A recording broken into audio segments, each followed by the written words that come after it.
Yep, you're on. Terrific moment. Okay. I'll switch you. I'll switch you. Live. Thanks. Thank you, Amy. Morena, everyone. Morena, and welcome councillors and members of the public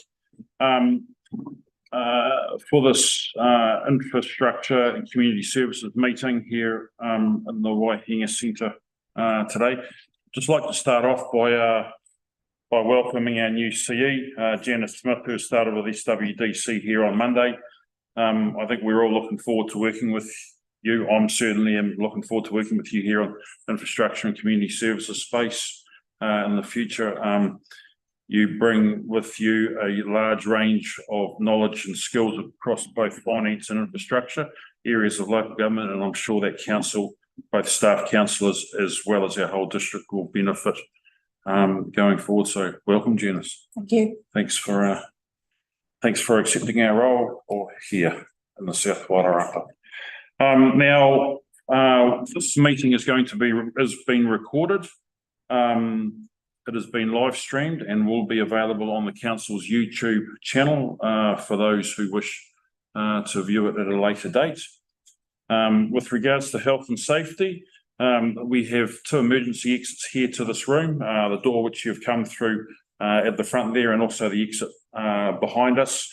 If we do need to evacuate the building, please use one of those two exits and assemble outside in the playground in front of the Waihinga Centre and remain in the assembly area until the building has been confirmed clear. Thank you. I will just start with a karakia to start off the meeting. Kia hora te marino, kia whakapapa tōnamu te moana, hei hua rahi mā toto e te rangi nai, araha atu, araha mai, te tātou e tātou katoa. May peace be widespread. May the sea be like greenstone, a pathway for all of us this day. Let us show respect for each other, for one another, and bind us all together. Kia ora. Hey, no apologies that I am aware of. However, I know that Councillor Gray is running late, so hopefully she will be with us a short space of time. Are there any conflicts of interest to declare today in relation to the matters that we have on the agenda? Councillors, thank you. No conflicts of interest. So today we have public participation. I think we have got three members of the public here with us today. Now, what I'll just like to probably divert a wee bit away from the agenda a wee bit, but just let everybody know that in relation to one of those matters on public participation, there is a paper later on in our agenda, and I will look at bringing that paper or that agenda item, which is C2, the upgrade report for the footpath on Farley Ave in Greytown. I'll look at bringing that forward so that we can deal with that immediately after matters arising from previous minutes. So to start off with, on for public participation, could Tatiana please come up and hear it so that we can all hear you.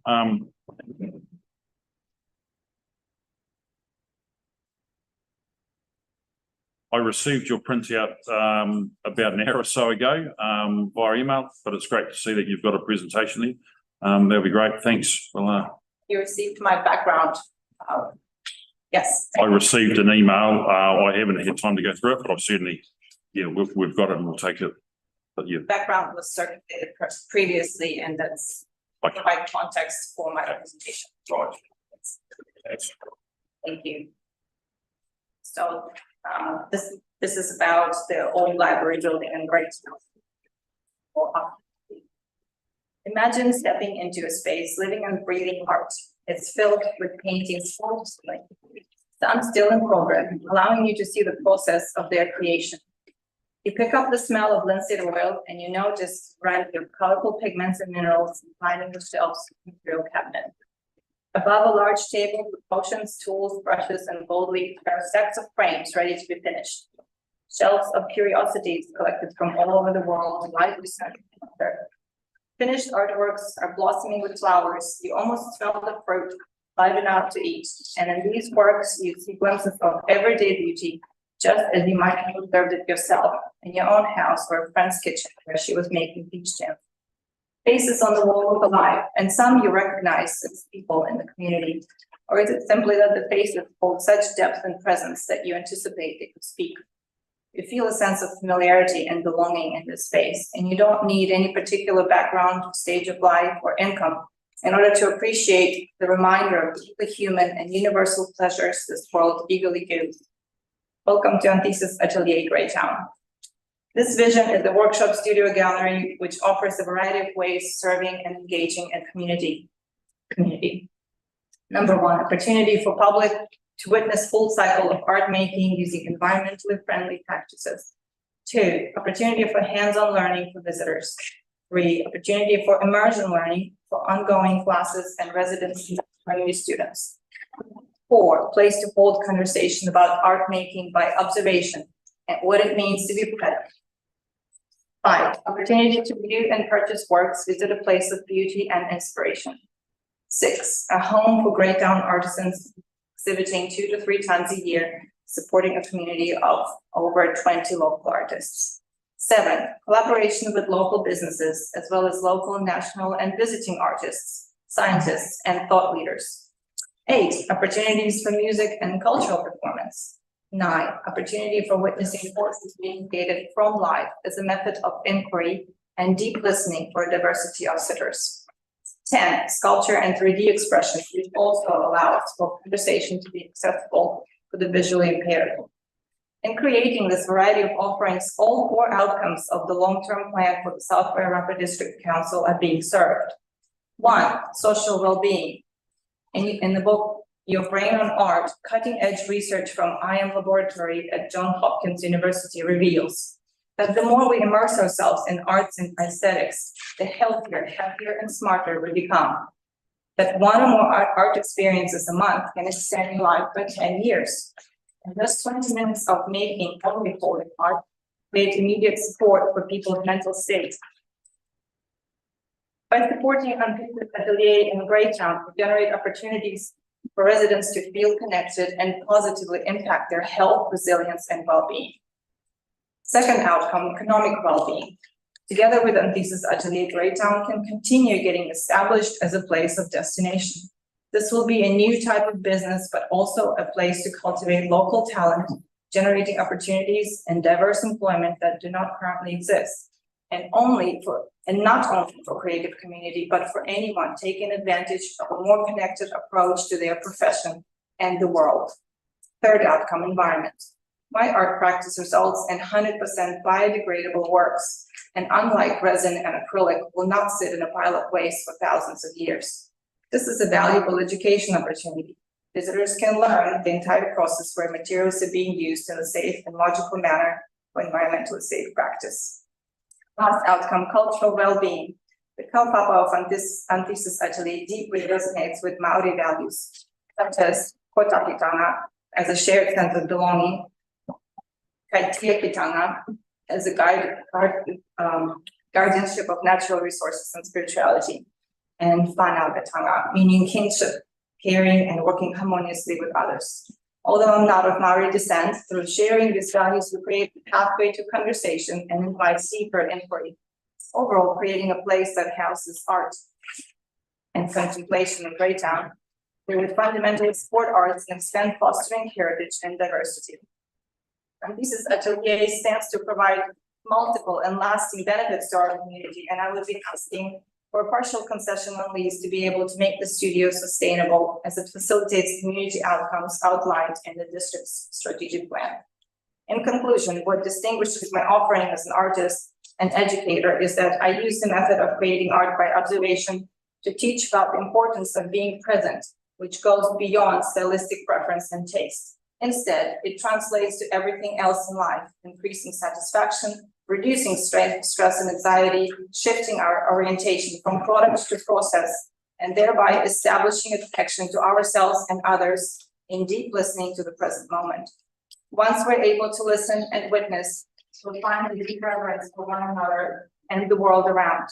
Therefore, I believe my venture is far beyond my personal creative success and is rather connected to my community and beyond. Good. Thanks so much, Tatiana, for that. It's great presentation. I'll just quickly, any councillors, do you have questions or clarification? Yeah, Quickly, and because then I suppose I think we can probably further discuss this at length with your members' report a bit later on. Just some quick questions of clarification for that, if possible, please. that's fine. Councillor, Good morning, Tatiana. I was just wondering, do you currently have a plan or an idea when you would be able to launch this if you were given the go ahead? Sure, in the new year, and I'm ready to go. I have a 1 month-to-month lease in Wellington, so I have been creating this for 8 years, and I'm looking to be local because I commute from Greytown daily. Wonderful. So yes, as soon as January. Lovely, thank you. great, thanks. Other questions? Thanks a lot, Tatiana. Really, go through all that and your presentation, your information we'll discuss later on. Rebecca, you've got a presentation, have you, or just you're going to speak? Okay.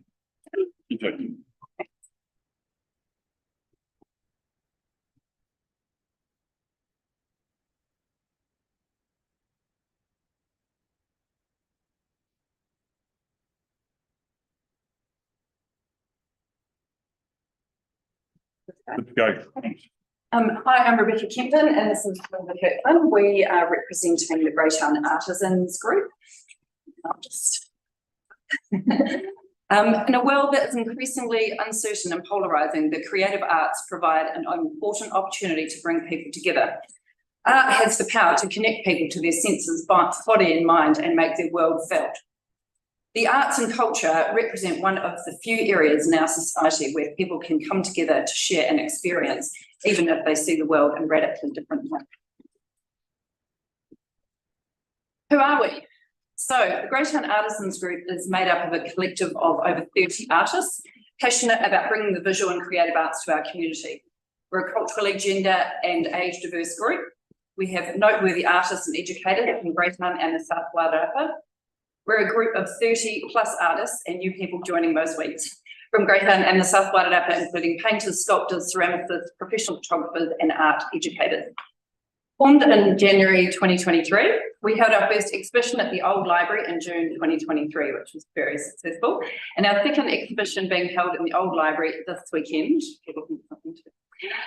Page one. So we had some amazing feedback from our last exhibition. We had over 1,000 people through the door in June in 2 days, local people and visitors from out of the area. The overwhelming feedback was incredible space for an art gallery, high calibre and diverse work. This should be an art gallery all of the time, and so lovely to see the South Wairarapa artists represented. Which got us thinking, the Old Library is a permanent art and creative space. We have proposed that there be a permanent retail gallery. Greytown artisans utilise and assist with the day-to-day management of the gallery. Support for emerging artists, establish local artists and art students in our community and provide opportunities for them to exhibit. Provide a culturally aged and gender diverse supportive environment for South Wairarapa artists and the creative art community. Invite emerging and other artists within New Zealand to exhibit, share their knowledge and experience with the South Wairarapa. We have a number of art tutors who would love to run workshops in the space. I won't name them all, but there's just a few there. You can have a read, and also provide a space for the creative arts community to run creative workshops from, e.g. needlecraft, jewellery making, knitting, so next. So what is on offer for the community? A culturally diverse and inclusive space for artists young and old, established and emerging to teach, exhibit and share their passion for the visual and creative arts. The community would have a space to enjoy a diverse range of art on offer from local and visiting artists. The community would have the opportunity to have a dedicated creative arts space to participate in and run workshops including painting, drawing, photography, ceramics and art therapy classes, as well as other creative workshops. An opportunity to increase tourism numbers and spend in the area with the sale of art and workshops on offer. The opportunity for some of the younger members of society, including school and college students, to exhibit their work. So how would this work? We would be a not-for-profit organisation. A committee could be formed to ensure effective running of the space. A website, excuse me, created with the ability for the public to book workshops and view upcoming events. Participating artists could be rostered on to ensure that the gallery is open to the public a minimum of 5 days per week and workshops to run on a 7-day roster. Commission taken from artwork and sales or workshops used for administration and governance, creation and maintenance of a website, subsidised art therapy sessions and subsidised workshops for the young and elderly. So next steps, the committee agreed to proceed with the proposal for a community arts centre. An establishment group to be set up, including representatives of the artistic community, to flesh out the project details and prepare a business plan for submission to the South Wairarapa District Council. Thank you. Rebecca? Great, thanks for that. Councillors, just any quick clarifying questions? Councillor Plummer? Thanks, Rebecca. And to both presenters, just wondering, is this likely to be self-funding or is this going to be an ongoing contribution from council to this? Or are you anticipating sort of the council says yes to the building and no lease, no rent sort of thing, and then you look after everything else from then on? I would say yes. So it would, the commission from artwork and workshops and things like that would be put into the, web form and not-for-profit, incorporated. So you have your own power and all your own sort of that sort of thing. Or the council, we would just allow you to have the building. Absolutely. Is that what you're sort of? Yes, I think so, yes. Yeah, I think that's what we're thinking. I mean, again, it's that, if you're happy to go ahead to sort of form that sort of focus group, essentially work with council, put a business plan together and look at, the costs and all that kind of thing and how that would financially work, but that we would be self-sustainable. We would, yeah. Thanks. Any other questions from councillors? I was sort of asked the same question I was going to ask. So, yeah, thanks, guys. Great minds work. I'm not even going to go there. And obviously some of them, do you have any questions at all or? Thanks. Thank you very much, both Rebecca and Linda, and Tatiana. I think we've certainly got, Councillor Bosley has, put a member's paper across to us. So that's attached to the agenda. So we'll have some discussion, with in regards to his member's paper towards the end of the month. So I did a supporting letter from Arotoa, which has been circulated for you as well. Just a quick question, Chair, through Chair. Tatiana, as well, have you seen my member's report on as part of today's proceedings? Have you had, from the members' report that I've written to present today, have you guys looked at that and read that? Yeah. Cool. Yeah. Thank you. Sorry, could I just say something? Councillors, could I extend a very warm invitation to you to come along to the exhibition this weekend? I think it'll give you a very tangible feeling of what that space could look like in the future. And it would be lovely to see you all there. Thank you. Great. Thanks a lot. Thank you. Thanks so much for coming.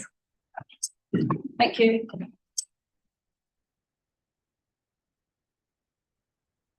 Either.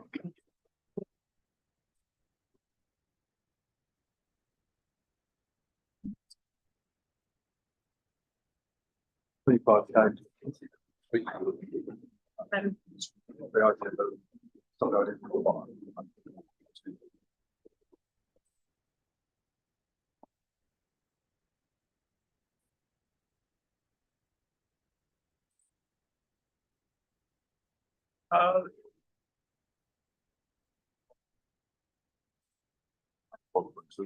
that's the our next participant is Cheryl McCormick, and I understand you have someone here to support you. I'm Dave Stevenson, here to support Cheryl. Thanks so much, Dave. So I think Amy's spoken to you already about we've got a 5 minute timeframe, and then we'll have just some brief clarifying questions from councillors. Then we'll get through a bit of other really quick issues on the agenda, and then we'll bring your the paper regards to Farley Ave forward, so we can do that as early as possible. Thanks. Hi guys, thanks for providing us with the opportunity to speak today. As stated before, my name is Dave Stevenson, and Cheryl McCormick of 100 West Street, Greytown, has requested that I speak to you regarding the topic of the council acquiring land on the southern boundary of their section at 102 West Street in Greytown. That piece of land runs along the side of Farley Ave. From our understanding, 100 and 102 West Street, both of which are owned by Cheryl, are on separate titles. The purpose of us being here today is to get some clarity and timeframes for a solution of this proposal. Cheryl has been wanting to sell her home at 100 West Street and section at 102 West Street, which also has a garage on it, for a number of years. I wanted to note that the first recorded correspondence that Cheryl has regarding this topic occurred in November 2018, which is 5 years ago. From Cheryl's point of view, this has been quite a lengthy process, especially as she has been wanting to sell both properties, and with the uncertainty and stress of what is happening and the potential detrimental effect this could have on the sale price and process, she has been unable to take these properties to market. The first area we would like to cover is the cost to the South Wairarapa ratepayer for the purchase of the land and building of the footpath. In January 2019, a report from Baker Ag Limited valued the 2 metre strip of Cheryl's land, which is more than 10% of the size of the section, at $11,400. The garage on the land at $3,000 for reduced value and $2,600 for loss of amenity value, which came to a total value of $17,000. I have not seen the report, and I haven't had time to do actual calculations on these three attributes of the valuation. But as this was done 4 years ago, these values will no doubt have significantly increased. One question that Cheryl and I had regarding the compensation is what would happen to the garage if the purchase of the land is to progress? Is the part of the garage that stands in the 2 metre zone removed and then a new end to the garage erected? Or would more of the garage have to be removed because of the setbacks from the boundary, or would the entire garage have to be removed? We were also wondering if the land is purchased by the council, will the standard council setbacks for building on a residential section have to be adhered to 102 West Street in the future? Because if this is the case, then this will reduce the value of the remaining section significantly because of the reduced building platform. And this will also reduce the saleability of the section. The section at 102 West Street is roughly 17 metres wide. This would be reduced to 15 metres wide, and with the setbacks, this creates a very unattractive narrow section to build on. While we're having a look around the area on Farley Ave between West Street and Peony Drive, a few other points came to mind. Not only would there be a cost to compensate Cheryl, there would be additional costs that would come into play. There are 2 new street lights that we presume would have to be removed. There is a power box and potential other services that would have to be moved. Surveyors would need to be employed, and of course the cost of the footpath would need to, and of course a footpath would need to be laid. Has the council done an estimate on the total cost of creating this roughly 100 metre long footpath? Other points that we discussed were This proposed footpath will in effect lead to nowhere, as there is no footpath on the western side of West Street. So it would lead, start at Peony and finish at West. There's no footpath at the end of West. 99% of Greytown only has footpaths on one side of the street. Some do not have any footpaths. Farley Ave already has a 3 metre wide footpath on one side of the street. Is it necessary to build a second 100 metre wide footpath on the other side at considerable cost to the ratepayers? Another major concern for Cheryl has been for the trees that are currently running along the southern side of her section, which would run very closely beside the footpath. Please note in the report from Baker Ag Limited done in 2019, these trees were incorrectly labelled. We wanted to know, will the concrete footpath have a negative effect on these trees? These are beautiful trees in the centre of Greytown and would be a shame to see them removed or die because of this footpath. The final question, and another great concern, is Cheryl, if the council concedes or not with this footpath, what are the timeframes for an outcome? This process started 5 years ago, and Cheryl would like to sell her properties so she can move closer to family in Christchurch. She doesn't want to wait another 6 months or potentially longer to be able to do this. If she were to sell her properties now, then this could potentially cost her a large sum of money that she requires for her retirement. Thank you. Thanks very much, Dave and Cheryl. Questions from table, any councillors? Councillor Donald. Thanks, Dave. You just mentioned trees. Are they on the notable tree register? I can't recall. No. There was someone that There's wants a big one on the corner, isn't it? someone that No, the one on the corner, on the 100 West Street side is the oak tree doesn't belong to me, nothing to do with me, it's protected. Yes, that's a notable tree. But the trees on my property are not protected, and the trees that Dave's referring to on the Farley Ave side, there's an elm, a silver birch and another oak tree, and they were named as walnut trees, which are actually on the facing the West Street, which comment was made that they should be trimmed and reshaped, which they were named incorrectly. Is Tim speaking to this later on? I'm unsure, Paul Russell, you'll speak to this later Yeah. in the paper.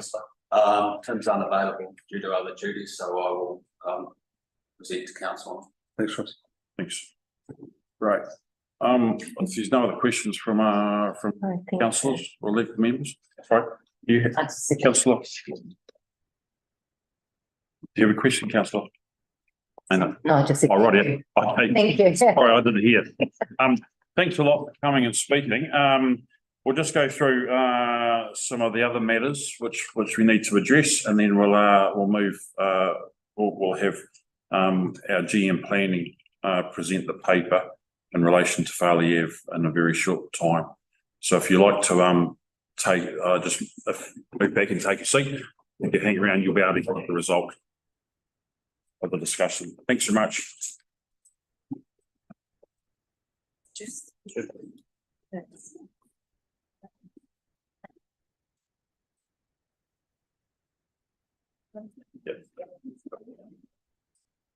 So, team, we'll just carry on. A5 actions relating to public participation. We'll address those in items C2 and E1 agenda later on.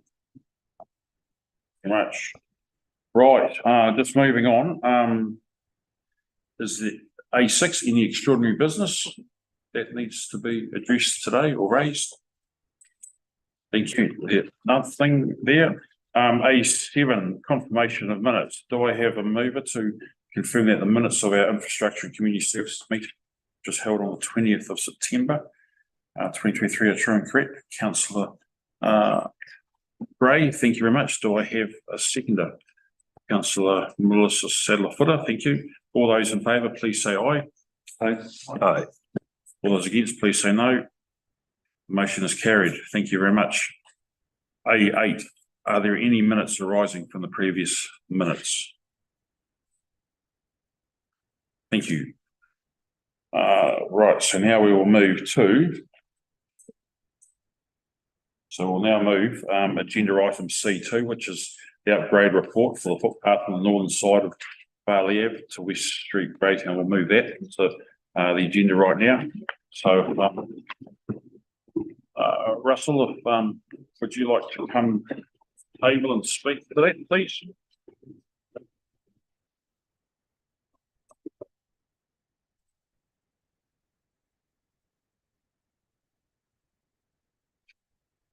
Morning, councillors. Thanks, Russell. Russell? Last meeting of Franklin Community Service Committee, there was consideration of the top-up in terms of the relative merits in installing the Farley Ave footpath or not, and there was a call for further information. So I've endeavoured to, in response to the nature of the question, I've supplied further information through discussions with planning officer. I have Chris Gorman, our senior planner here, and unfortunately, as I say, Tim Langley's not here to speak in terms of roading aspect. So the update, 2-page update in response to the questions of the last committee, and to clarify matters such as what portion of land is vested, what isn't, and some related background drawn from Tim as to New Zealand current and New Zealand standard 4404 in terms of roading standards for roads and footpath provisioning. So whilst I also recognise that this is a classic case of private property, the interest and high concern of an individual property owner and the public good aspect of a previous decision of council in terms of structure plan component, i.e. a footpath for the entrance area into the breakdown development area. So we have a classic case of public good and private good considerations for the committee, as well as ability to hear the landowner's concern and also recognise the time element in terms of time taken to resolve this matter. But we're here to answer any questions. Chris here, myself, and from only other point I make is Councillor Woodcock is like other councillors are seeking a resolution to the matter, and he's asked further information, and we've supplied those valuation figures and those that valuation was done in June 22 as the public presenter covered off, and it's within their Mr. Chair, you've got a copy of that, and so has Councillor Woodcock, and I'll just add some further information for your considerations. Just on page 2, the acquisition of 76 square metres of residential land is involved. The further component of Councillor Woodcock's question in terms of how much of the garage would be needed. It's not removal of the whole garage, it's removal of a portion of the garage, the front portion up the edge of the garage door, and the area involved is reducing the size of the garage by 32 square metres. And Mr. Chair, that's on page 7 highlighted for you, and Councillor Woodcock.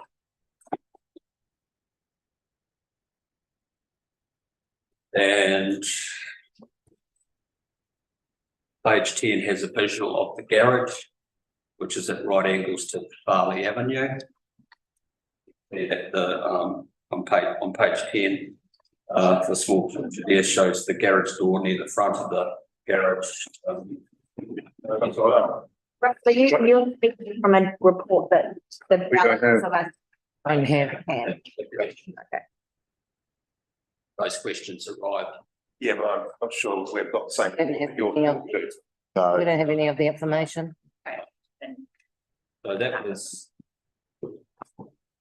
the subsequent questions that was council would got. And the compensation figure involved in the Baker Ag report was a figure of 51,000. That was determined.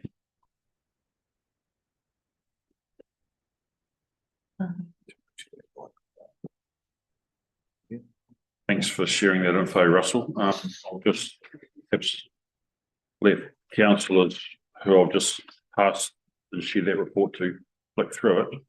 That way from get their head around it. So I haven't read this book yet, Russell, I haven't just seen it. Is the garage a viable garage once you take 2 metres off it? Garage. A viable garage. The portion that will go, that front portion, Yeah, my question is it viable once you take it? including the garage door component up to the edge of the garage door, so that will impact it. So it's no longer a viable So it's not a garage. garage anymore, is it really? So can I rephrase your question? You're saying that it will reduce by 32 square meters. What is its current size? To get an understanding, are we losing 20%, 50%? 76. We made it, I think. I'm looking at that. Probably losing about 40%. 40%. Councillor Walcott, would you just be able to perhaps share that paper down with that councillor? Has Mayor Martin been able to review that or see that? Yes. Oh, you've got the copy there. So I would suggest that if we're losing 40% of a shed, it's a garage, it's probably not a viable garage, so. That was one of the, that was raised in the presentation today. Yes. So with that in mind, would we therefore need to purchase the entire garage or demolish it and rebuild? So for. Because if I said to you, I take 40% of your house, what would you say? You'd say that my house is not viable anymore because that's what we're, a garage needs a certain amount of area, and if we take 40% area, obviously that makes it nothing that it was before. Potentially. So, structure, so we would need to either demolish the entire thing and rebuild or compensate for the entire garage. The entire The garage. entire garage, not just for the, not for the 20 square meters, but 32. do you understand what I'm Understand what you're saying, yes. Okay, so if we said that, we'll need to get a cost on that to add to your figures. Will I ask a question, Russell? Councillor Walcott, Mayor Martin. Yes, Councillor Walcott. yes, thank you, Chair. If I refer back to the minutes of the previous meeting, the thing that I think was uppermost in our mind, and it is stated in the minutes, is that councillors wanted to know what would happen if we did not go ahead and purchase this land and put a footpath to nowhere. I've got a further comment I'd make later on if I was able, but it seems to me that in terms of this process, the reason we didn't make a decision at our last meeting was very much tied up in the question of what happens if we leave Cheryl and her land alone and just say we don't want it. We don't. I don't see, we don't want a footpath, we don't need the land, we don't want to break up somebody's garage. We're happy with the way it is. Are there any bad consequences of doing that?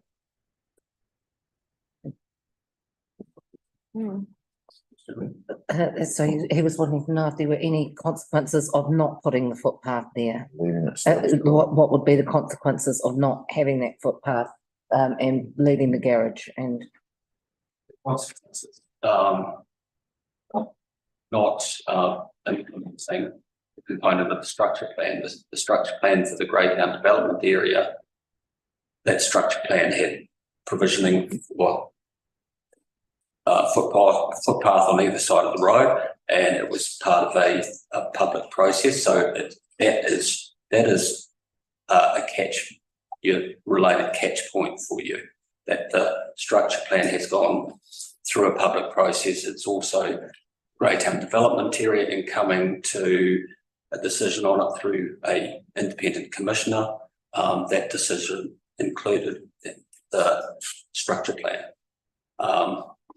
But I understand the mayor's astute point in terms of trying to get a resolution of on the matter, given that the landowner is wanting to see a resolution, and we're wanting to make the best decision we can, including that of financial considerations. Thanks, Russell. Councillor Bosley. Russ, thanks, Russ, Chris. According to the report here, that was meant to have been done by the developer, the footpath was part of that plan. The footpath was meant to have been completed by the developer. He hasn't done that, and now we're left holding the baby here. And Correct, councillor. That portion of land that is involved was not yet vested in council. So you've got a crossover of an issue of infrastructure provisioning and planning or implementation of the structure plan, but that portion of land was not vested in council at the time. So we have to take up that. We have to take it up. Councillor Sadler-Footer. Clarify why that piece, why the land wasn't vested, why the developer didn't create that piece of footpath, and now why our ratepayers are now having covered. Well, quite simply, I guess the developer of the bulk of the land behind the West Street properties, they've never owned that 2 metre portion. And I guess as an example, 2 Farley Ave, which is the property behind 100 West Street, they've undertaken a subdivision, and as part of that, the 2 metres has been vested in council.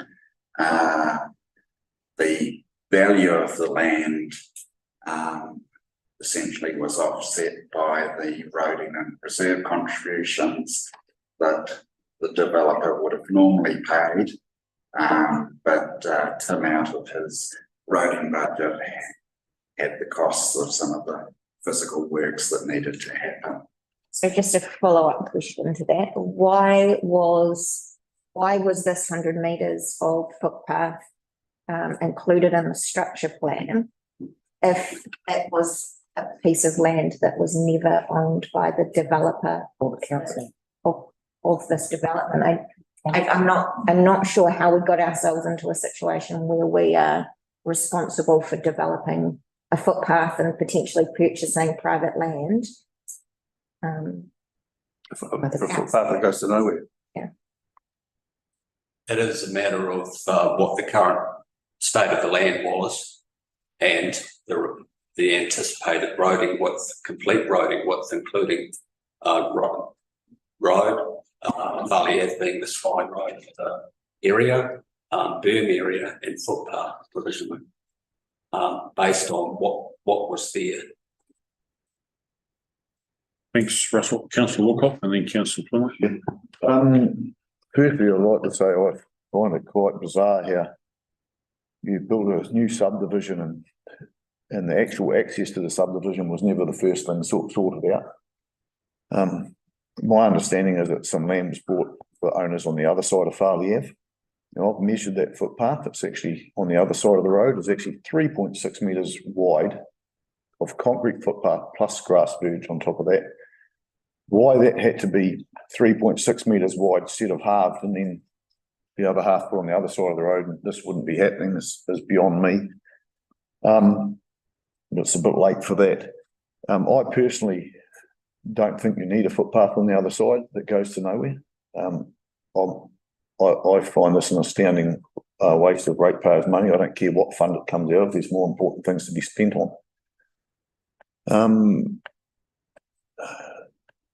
So I would like to know how this process became in the first place, and I would actually like it to be action somewhere along the line that this never happens again, that subdivisions approved, everything's sorted before any spade is or digger is put in the ground. Thanks, councillor Plummer. Yeah, thanks for that. A couple of problems here. First, how do we go with taking Woody's point there that whether or not you need it? Logically, there is a footpath that almost gets to the boundary of these properties you're talking about. Could we not solve the problem by just putting a pedestrian crossing across the 3.6 metre wide pedestrian crossing? We're only talking 50 metres or something from that point.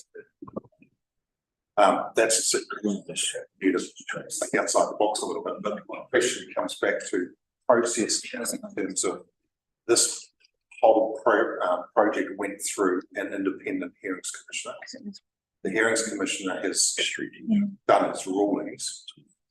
How do we go about assuming we don't want to do the footnote? How do we go about effectively overturning the independent commissioner's bit on this? Is that possible?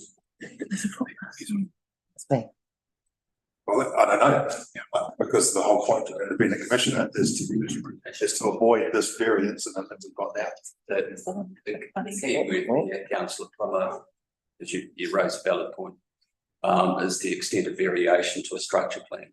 So, but the structure plan that has been consulted on and done by an independent commissioner. So it's not just an internal plan that we're talking about. This is a plan that went through consultation and with an independent commissioner, and then with my understanding of the rules around those things with the Resource Management Act is those decisions that a commissioner makes are final, and that's why we have an independent commissioner.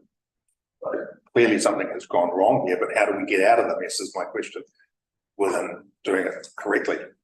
And as I say, it comes down to extent of variation allowed under a structure plan, and that is something that we would need to look at.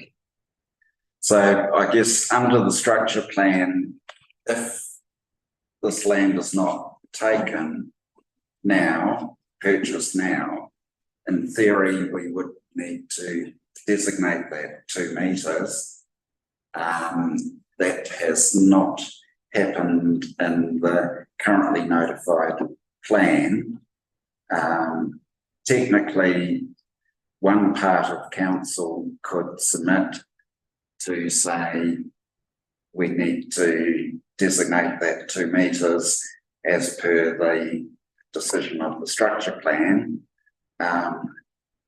Another part of council or anyone else could then submit against that designation, and then that could become a decision of the current district plan process. So just following on from that, then, when this got announced and we went through the consultation period, what year was it? 2018 or something like that. I'm assuming that you were contacted about the plan. And had an opportunity to submit on this. I find it incredible that somebody's private land would be incorporated into something and then they wouldn't have had a chance to submit this. So we would. Okay, so I think Councillor Plummer, Cheryl or Dave made a comment that the first correspondence was that she received was November 2018. This decision here for the structural plan. And the agenda is August 2018. So the problem here where somebody whose private land was basically earmarked by a developer who possibly had no right to that to begin with, and then somehow this has gone through the cracks, and now we've got a private owner who's going, why are you taking my land? And we have to compensate for it. And either we compensate or we go, okay, we're not going to take your land and we're going to put a footpath across. So, I think- if I was looking around the table, most people would go, let's just put a footpath across. Thanks, councillor Plummer. Councillor Maynard had a hand up earlier on. Councillor Walcott. I'm just, I think councillor Plummer raised a good point, I think. And I don't know, I tend to feel like there's a real issue with council liking pedestrian crossings, but has that been looked at as a way to be able to actually fix this rather than having a footpath that on land that we don't own? Is that something that could be looked at? Because I note that you said something about if it's not a significant change. And to me, a certain area of footpath that on land that we don't own could, and doing this instead, would that still fit within? So without us having to do anything major? Still have to buy the land. No, well, without having to touch that land instead, putting that pedestrian crossing across, so that way there's still the access to the other footpath that's already there, that's the size of 2 footpaths anyway. Councillor Walcott. next year, I just, Do you want an answer to that? Sorry, Russell. yeah, if that's possible, I just heard. Yeah, thank you, councillor. That is something we're going to have to look at and in discussion with Tim. But Tim's advice for the updated information for this session was that he took the opportunity to make reference to standard 4404. So, and Chris and I going back to some taking up the matter, he will probably raise that component, but we can certainly take it up. That is for, sorry, Chair. Councillor Walcott. just a matter of note, I had a discussion with Cheryl the other day. Now, correct me if I'm wrong, Cheryl, but you had a letter document from the developer that stated he never actually wanted the design like that. Is that correct? That you got a letter from the developer saying he never actually wanted the footpath up that side?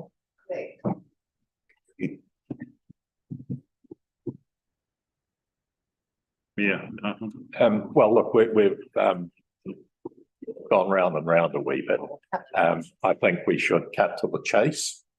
And I refer back to the minutes of the last meeting that discussed this, where one of the aspects that's recorded in the minutes is a request from Councillor Gray that the committee have more robust environmental climate change considerations added to papers like this that come forward.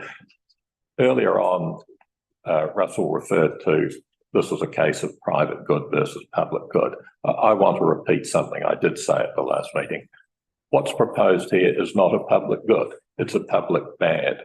It's putting down more hard surface that's bad for the environment. Actually, we've just come from an environment climate change committee where we actually agreed that what we need is more of the opposite of impermeable surface, and we're going to start some plans on that.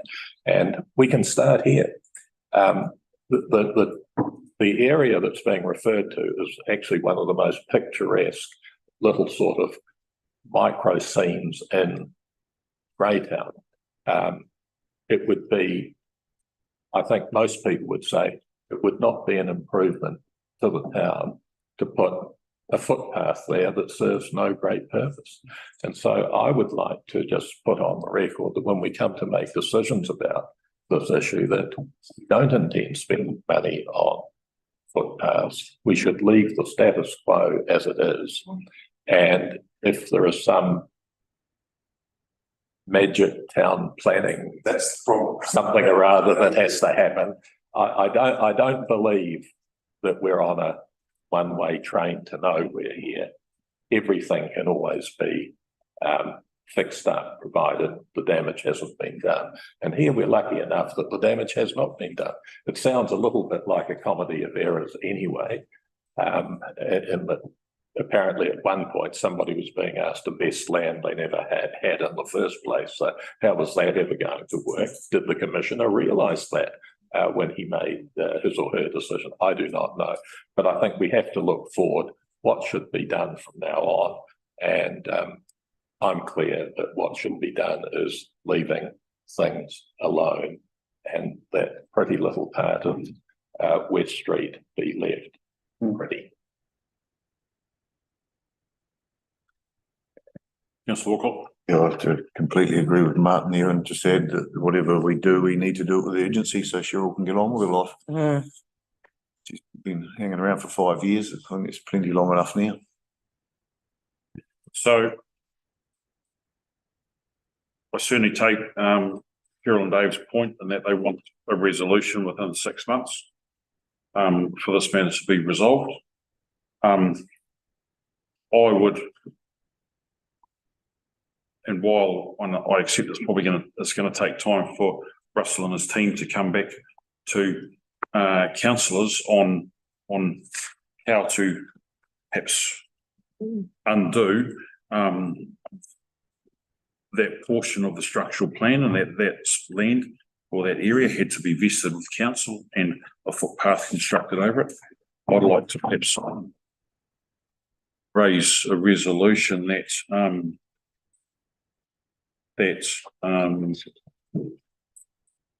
and we'll have to sort the wording out, sorry, because I'm not that articulate, but raise a resolution to say something to the effect that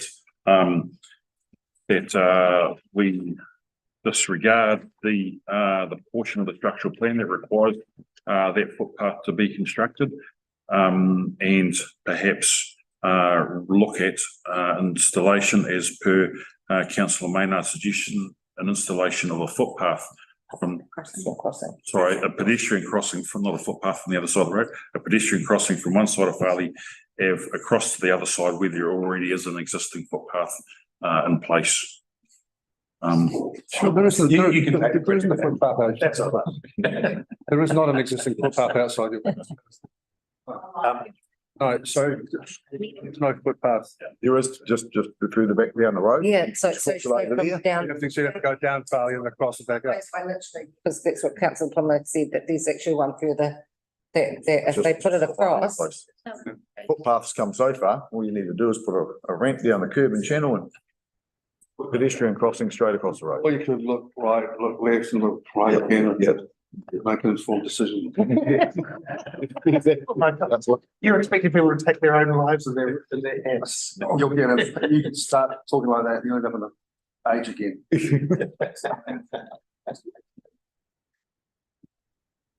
Officers investigations for requirement for footpath inspection plan. And the investigations are undertaken to install a crossing rather than a footpath. It's not a highway. It's not a highway. I gotta say, it looks like it's over. I think some of the people coming out of Farley would consider it to be a highway, speed which someone's come out. Or just our CE Janice has used her shorthand skills quickly to draft up a resolution that officers urgently investigate the implications of removing the requirement for a footpath from the spatial plan or the structure plan. Right. And that secondly, investigations are undertaken to the installation of a pedestrian crossing from the southern side of Farley Ave to the north. Good question on that. Chris, would there be with kind of this funding available for a footpath, would there be funding available for a pedestrian crossing, or would that be council funded? They're the same funding. Both are council funding. Same fund. Funding available for the footpath. Yeah. Yeah, that's out of the roading fund in terms of Tim's earlier advice. Right. Last meeting, there was money put aside for footpaths, so Okay. similarly, there would be funds available for. My mistake. Installation of we'd have to check that out. Can I just say one other matter? Yeah. And it ties into the mayor's efforts on resolution and Councillor Gray's last prompt at the previous meeting, the topic of impervious surface. option was taken up and discussed with Tim. And on the second page of the update report, advice back from Tim was that an impervious nature, compacted sort of path with chip surface was not seen as suitable and would incur further ongoing costs. So I included that. But I think we have moved on from there with the mayor's time.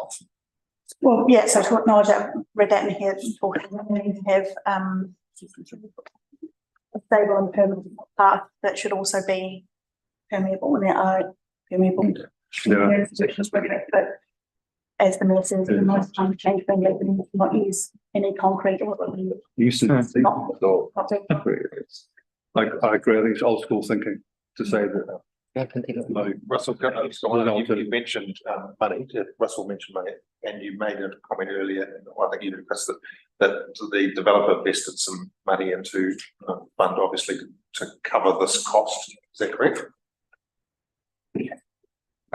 So as part of the structure plan, there was additional roading contributions built in. Plus there is standard roading contributions that's taken in any subdivision, and so long as it is spent on something deemed necessary for the growth of the town, that would be appropriate use of that money. So we're not going to get a developer coming back to us saying, oh, you didn't do that part, it's money back. Covering it. Well, we're covering it. We're rejigging. So the developer never even wanted it in the first place, so. Yeah, we're rejigging it. And yeah, the developer doesn't want to do it, so So, I'm sure he won't complain because he didn't want to do it in the first place. but he's made a financial contribution Yeah. to do it. Yeah, well, or to do something. So I mean, that should be covered with the pedestrian crossing. Okay, team, we'll just, courtesy of Janice's notes, we have now got some resolutions. I'll read them out. The first resolution is to receive the updated report on the footpath on the northern side of Farley Ave. This will take them all as a bulk amount or bulk lot. The second resolution is to request that council officers urgently investigate the implications of removing the requirement for a footpath from the structure plan. And the third resolution is to request that investigations are undertaken by council officers to install a pedestrian crossing rather than a footpath. Happy with that resolution, and who are those three resolutions who would like to move? Councillor Sadler Footer, who would like to second? Councillor, Can we do an amendment to it? what would the amendment like to be? Actual stated date when we want this information done, so this can get sorted for Cheryl as quickly as possible, like by the next meeting, next council meeting or something. Well, the next council meeting is next week. Yeah. No, not That won't help. council meeting, the next. When's our next one? So we won't have In the new year. next ICS will be in the new year. Can we have it sorted before close of business for the Christmas break, so at least we can notify Cheryl? Take this under discussion with Russell and we will come back to you with a date, but we put urgently in there. We will follow it through as an urgent item. Cool, thanks, Janice. So no amendments needed. So we've got Councillor Sadler Footer moving. Who's going to second? Councillor Gray. Thank you very much. All those in favour, please say aye. Aye. All those against, please say no. Motion is carried. Thank you very much. Thanks very much for coming and speaking to us, Cheryl and Dave. Yeah, that's appreciated. Thank you. Okay, so now we'll go back to the original order of the agenda. So Martin Borough pedestrian lighting project and update, agenda item B1.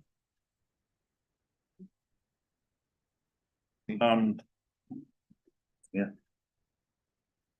Now it's page 6 on the agenda. Do I have someone to move as having received their report? Councillor B1. B1. Okay, thank you. And can we please have a seconder? You've moved it. You can't second it. I thought so. I thought you got this. Oh, sorry. Right. Sorry. I'm great. Excuse me. Sorry. All those in favour, please say aye. Aye. Listening. Thank you. Motion is carried. Stefan, would you like to speak?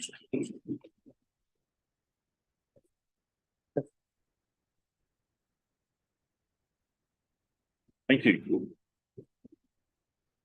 Right, ngā mihi nui ki koutou chair, thank you. And kia ora koutou, good morning everyone. I'd like to add my congratulations and welcome to our new CE, Janice Smith. Look, this paper I just want to introduce very quickly. First of all, this has been a delayed process and it's been very frustrating, and I just want to acknowledge that, and that the frustration is shared by council, and we are trying to advance this as fast as we can. The paper in front of you seeks an approval to increase the budget, and that's necessary to commit to the project on a Martinborough-wide basis. Once we get that approval from you, the paper will then allow us to order the lighting units which are needed for the project, which, as you know, have a 20-week delay. Once we get your approvals, we're able to order them, and at least the clock starts ticking in terms of us receiving the ANZ standard lighting units.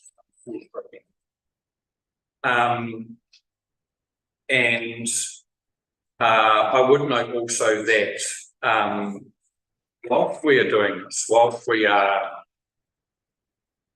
procuring the lights and planning to deliver the project, there are some mitigations that we're working on as well. And these mitigations weren't really elaborated on in the paper, but if you'll forgive me, I'll just give a little quicker explanation of what we're doing in terms of mitigation. We are exploring getting temporary lighting on the worst of the pedestrian crossing.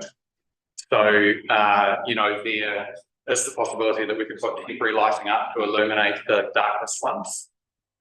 We are looking at reducing the speed in the square through the speed review.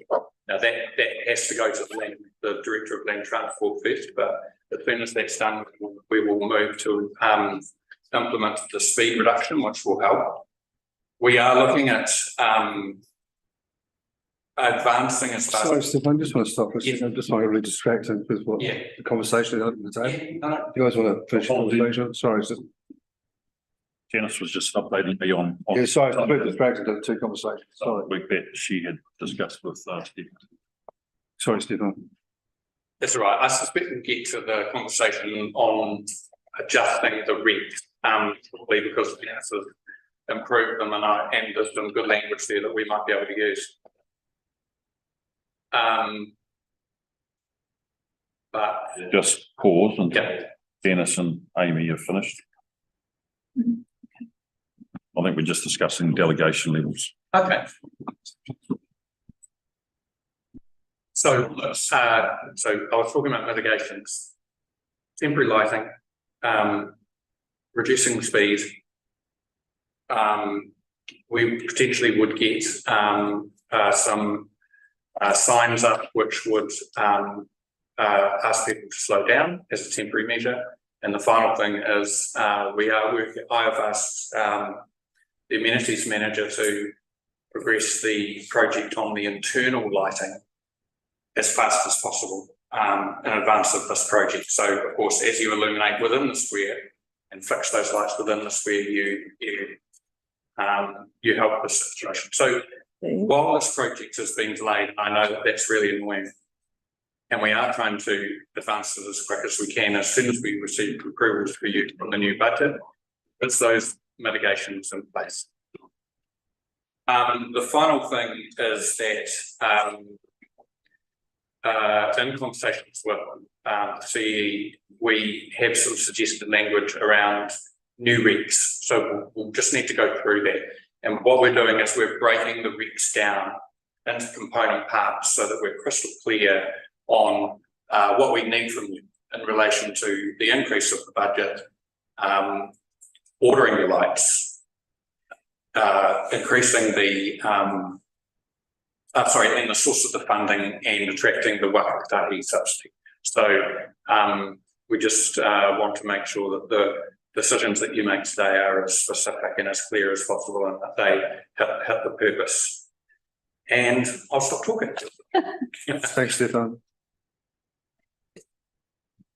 Nice. Councillor Salafora. Thank you, Stefan. I think the mitigations that you talked about were really helpful. Can you, I know this is something that you and I and Councillor Elams have discussed in terms of perhaps starting with what would be considered the priority lights. Can you explain for everyone's benefit why it is that we can't, say, start with the 3 highest priority? Yeah, sure. Thank you, Councillor. So the first reason is that in the resolution, the decision, the instructions that I'm working to, the budget was fixed at 200,000 for the Martinborough Square to have the pedestrian lighting upgraded. But that is no longer possible because the written estimates that we received through the project manager have costed it at 500,000. And that 500,000 doesn't actually include some small civil works and traffic management, which can be very expensive, and it doesn't include contingency as well. So the cost of the project has gone over the budget that you approved for us to act. So I must, of course, come back and ask for a new budget that will allow me to continue with the project.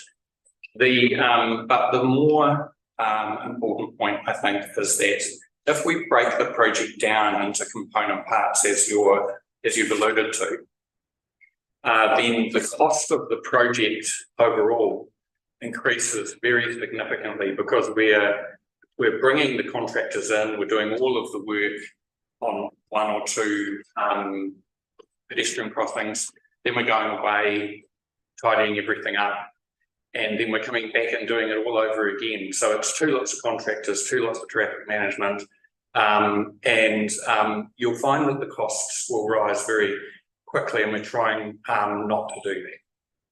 Thank you. Councillor Maynard. I'm a little bit confused because in the community board meeting, my understanding was that the things that you just said that aren't even included in the cost were the reasons that it had gone up to 500,000. So for me, that was one of the interesting pieces there that you've just alluded to, is that there's even further costs now than whereas we were told that the 200,000 increasing to the 500,000 was due to having to add in those additional things, including the lighting and whatnot internally within the square. My question is, since the 1st of February, and now we're talking about a temporary measure of lighting, why has that not been implemented? I'm really confused, and I'm looking through trying to find exactly where that would start, because so would it be where is the temporary lighting going? Because I don't see anything about the Jellicoe Venice pedestrian as being one. And the other thing that I wanted to raise is the fact that during that time, since the 1st of February, when the work was done down from State Highway, on State Highway 53 from the square, and I said about raising, getting that pedestrian crossing raised, and asking Waka Kotahi about that from Broadway Street, when we had someone present about the fact that a child was, the bike was hit and caused the child to fall over on the pedestrian crossing, because it's the link from one end of Martinborough through to the primary school, and so we know that it's an issue, and we were told that Waka Kotahi couldn't look at raising the pedestrian crossings when it's urban, but now we have that it's happening in Featherston, so I'm just a bit confused as to was it actually raised with them when I asked? I think that's certainly a point we can cover off with Stefan and Tim later on and come back. Mayor Martin. Yes, so Councillor Maynard has expressed a sense of some confusion. I want to express my disappointment in how this project has been managed. if you recall, it comes up in November of last year. And at the time, council recorded it as a safety issue that required urgent attention. The other thing that was happening at the same time was that the Martinborough Community Board, through Karen Crowe and others, had actually gone off and got some quotes for what the work could be done for. And my recollection is that the installation of solar lights could have been done for approximately 30 to 40,000, if I recall, each. So what we had back in November was a fit-to-go solution that was quite inexpensive. And certainly I think it'd be fair to say that council at the time was keen to have a solution done rapidly because we recognised the safety issues that existed. And as it happens, since that time, there have been accidents in the square and people have been hurt. That's all I'll say. I think certainly, the first discussions that came to, Martinborough Community Board in November last year, and then to Infrastructure Committee, and then to Council, certainly talked about those solutions, Martin, and the pricings. I think the subsequent work that has occurred has found out that the solar powered lights don't meet the required standards. I also think that the 200,000 budget originally approved was, as the discussion at the time was for those 3 pedestrian crossings which the community had identified.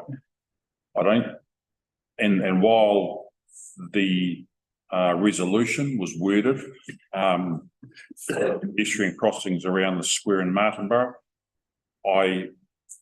those 3 pedestrian crossings have dropped off that wording, and the pedestrian and the wording for the pedestrian crossings around Martinborough, I think, has come into that resolution because we received information from officers that all of our crossings throughout the whole district were non-compliant.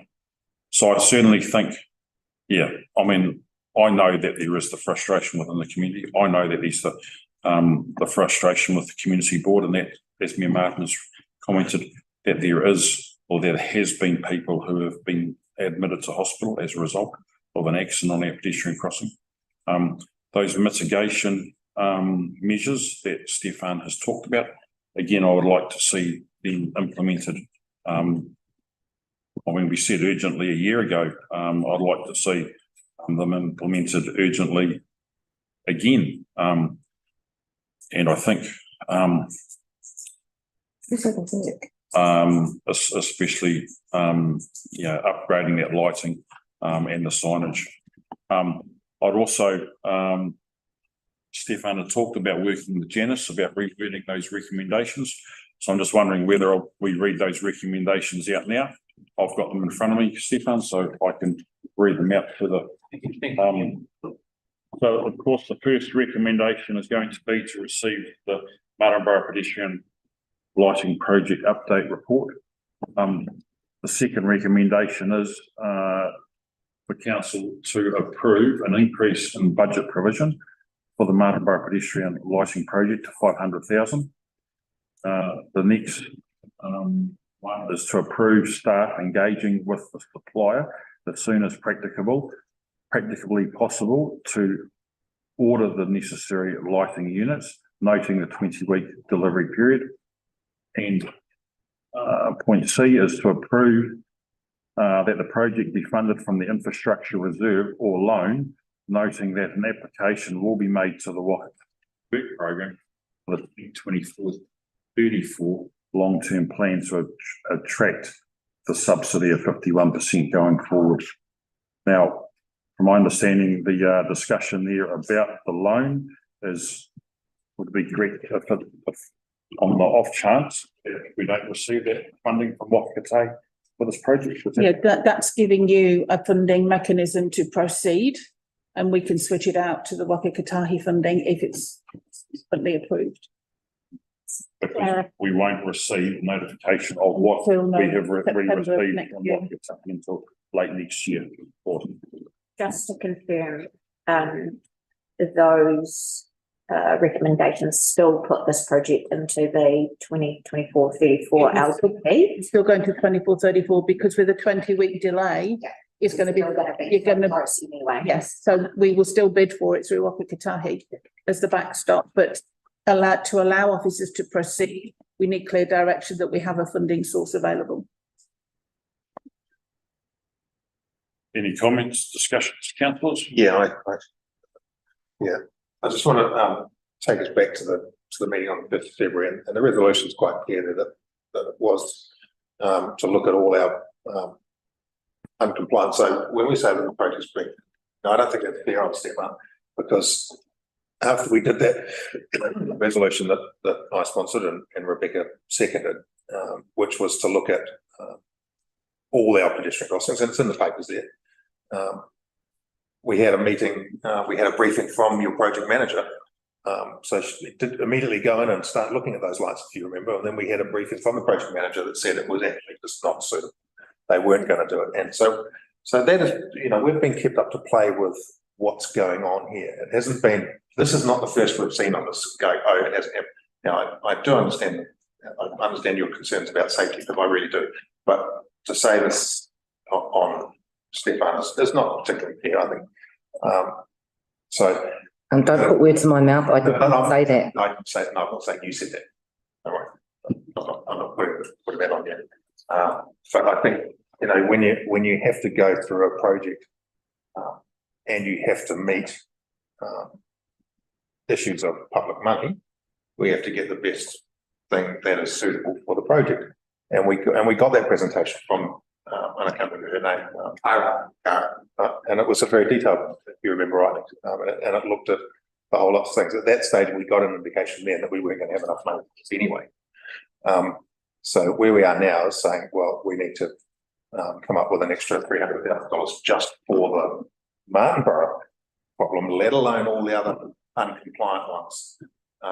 And so, that's another $300,000. So there's another 1% on rates that we're already looking at, assuming we don't get the Waka Kotahi money for start.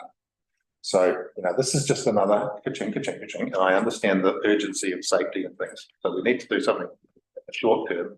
But I'm really reluctant to say, here's the approval now, while we're just going into the long-term plan funding arrangements. And I think, Janice, maybe that's where you may need to put all this together, because if we do this in drip feeding, we're going to lose control of where we are as a budget overall. And we already know we're under a huge amount of pressure. To the chair, my first response would be this wouldn't fall to rates because it's a capital investment. So it would either come from the infrastructure reserve or loan. It wouldn't go as a direct rate charge. We still have to pay for those loans. You would through capital, but you would spread the cost over future periods and future ratepayers. So it's not going to be a direct 300k or 500k on your next rate bill. I do. So you do have a longer stretch. I would also say if these resolutions don't go through to council, with a 20-week delay, you're going to be even further away from getting a solution. Health and safety was one thing I raised with the team yesterday. It puts council in a position of knowing that there's a danger. So from my seat, it is absolutely urgent that we get these resolutions in place so that Stefan can actually get the work and the lights ordered so we can commit to doing the work. So Stefan raised the issue of a temporary solution. You can put mitigations in place straight away or start working on those straight away to mitigate that risk, but it is only a mitigation. And the further away we go with this, given that if we're aiming for a Waka Kotahi approval, you're looking at least September 2024 before you have a final process through Waka Kotahi. So you're looking a year from now before you get an approval. That's fine. I just want everybody around this table to understand that if we do this, that there will be a cost to us. And you'll have made this decision in isolation from what we're trying to do in the long-term plan. And I understand exactly what you're saying, but everybody here can't then come back to us later and go, ooh, didn't know that. Didn't like that, and we haven't put out the long-term plan yet, so don't panic about that, because that hasn't gone out yet, so this can be. Yeah, but it'll be incorporated into long-term plan, so it's an extra on top of it. It's another $300,000. Not extra though, it comes into community safety, so I mean, this is, and, What's the and, line? wait, What I'm saying, and it's already in here. uh, So, yeah, but it's already in here to be done, and it's been here since last November. Councillor, what I said, what I- Stopped arguing amongst yourself. Could I just ask a question? The resolution from February talked about, Martin Barrow and then putting, the rest of the district into the long-term plan. I'm quite happy with your recommendations, but I do note that perhaps the balance, of the rest of the district's non-compliant, crossings may be missed in the new. long-term plan. Yes, is there still a plan to put those ones into the long-term plan, to be discussed at a future point? Yes, there is. Yes, we tabled with council, thank you, councillor, and through your chair. We've tabled with council the report which outlines the nature of our non-compliance pedestrian crossings across our district. And our intent is to work our way through that in the long term, funded in the long term, and bring them up to standard, starting with the Martinborough pedestrian crossings that are listed. Is that included in the figure that Tim gave us in our workshop?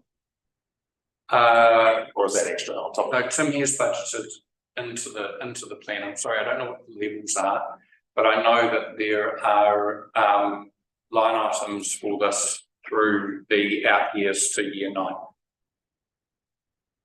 But I don't want to mention the figure that Tim gave us because that was in a workshop at this stage.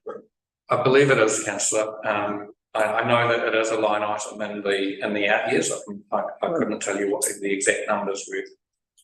Thanks, Stefan. I'm happy to move the recommendations. So if there's no further discussion, councillor Sadler, will we move a?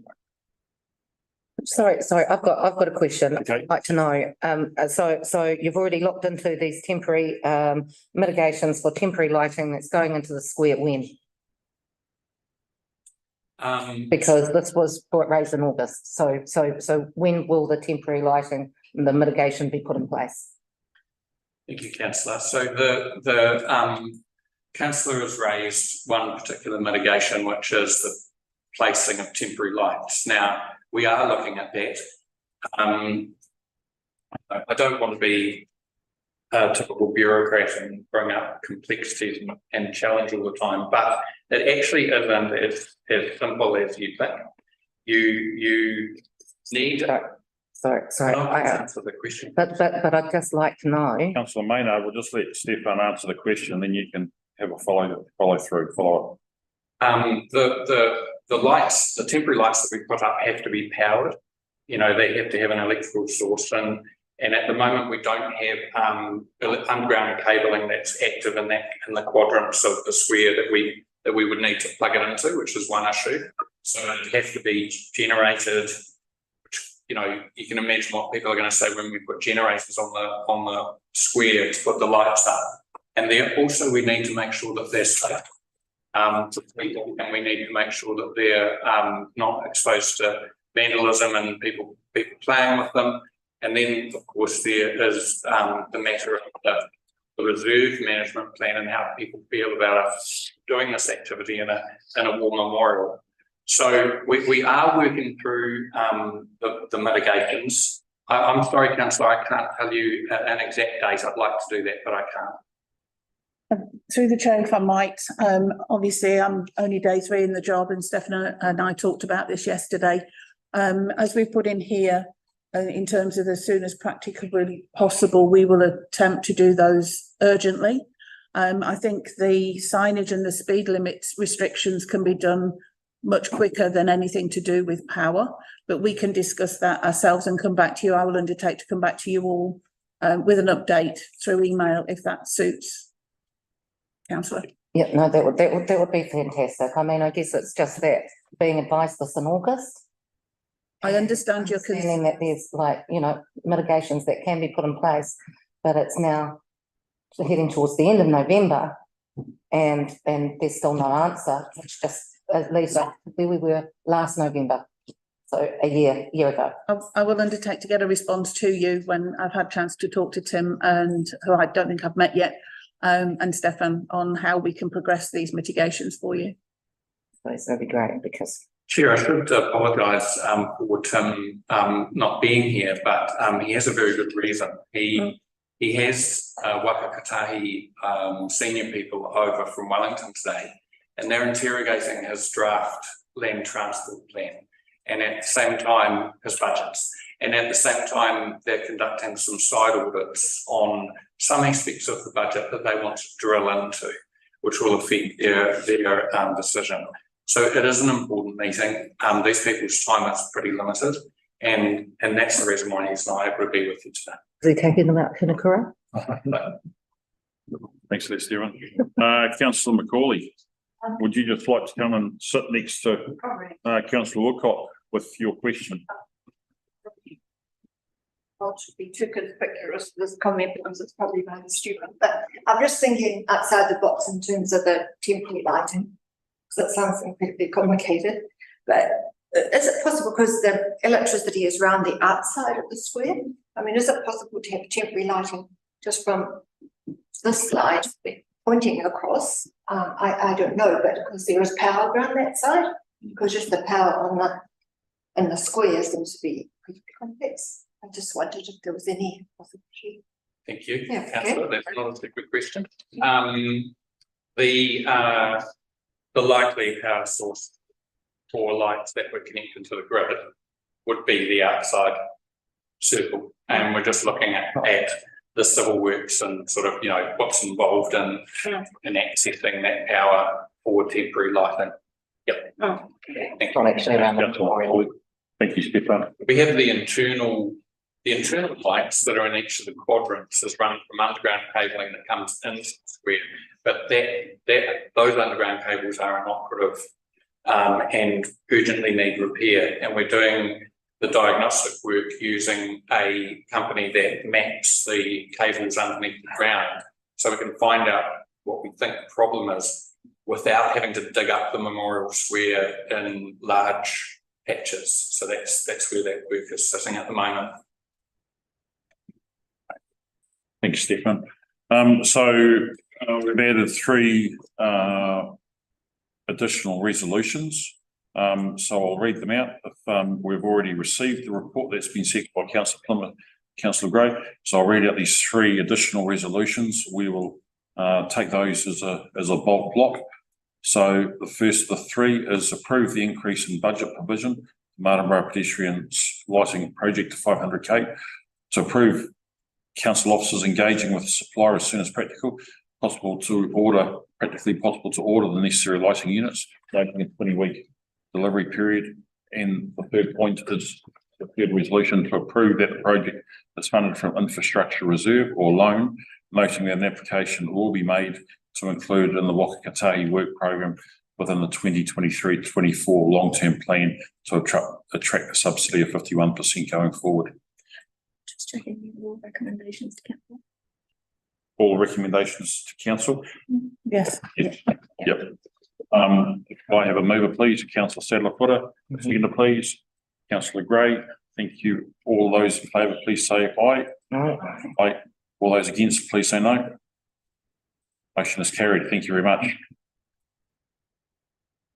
Right, we'll move on to information reports from the Chief Executive, update from Partnerships and Operation Group. We'll take a quick 5-minute break. We'll be back here at 10 minutes past 11. What did you say?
Re-adjourn the meeting.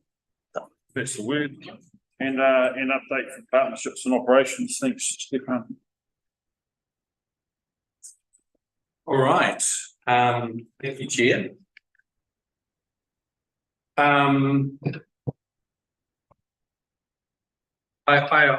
take the group's update as read, but let me just give a few highlights on behalf of the teams.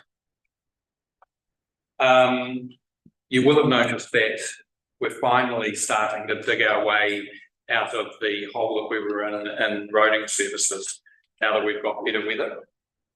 There's a whole lot of activity on the network that we've been able to get to in terms of maintenance, which we just weren't able to get near because of the amount of emergency work that we've been doing over the past 12 months. So the teams, the Fulton Hogan teams are at last sort of getting on to some of that routine maintenance work, and so you'll see a lot of trucks and activity on the network. You would have also seen in relation to roading that the advance notice was published for Hanakura Road. Now, we got a very good response to that advance notice. It's not in the report, but it is in a report going to council on the 22nd. But we got 3 geotech organisations approach us, and we had 5 civil contractors approach us, which means when we tender, as we intend to do before Christmas, that bodes very well for us having a good, competitive, robust tender process and some good choices that we can make. Of course, we are still celebrating the news that Cape Palliser Road remains a special purpose road for another 3 years. And we will be starting to do the thinking about what happens at the end of that. But for the meantime, we're still cheering loudly. And thank you for your effort at the table for the lobby that contributed to that. In water, I'm pleased to say that the capital program is tracking well against budget, and you've got the Wellington Water dashboards there that supplement the report.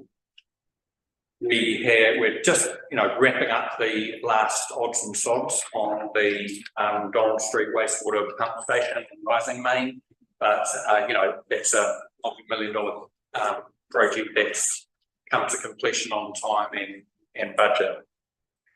In other parts of the capital program, we are focusing very heavily on the Martinborough wastewater treatment plant desludging and compliance program, because that's where the regulator is really focusing us. So we are active in that space, and there's a list of things that we're doing in the report that you'll see for your information.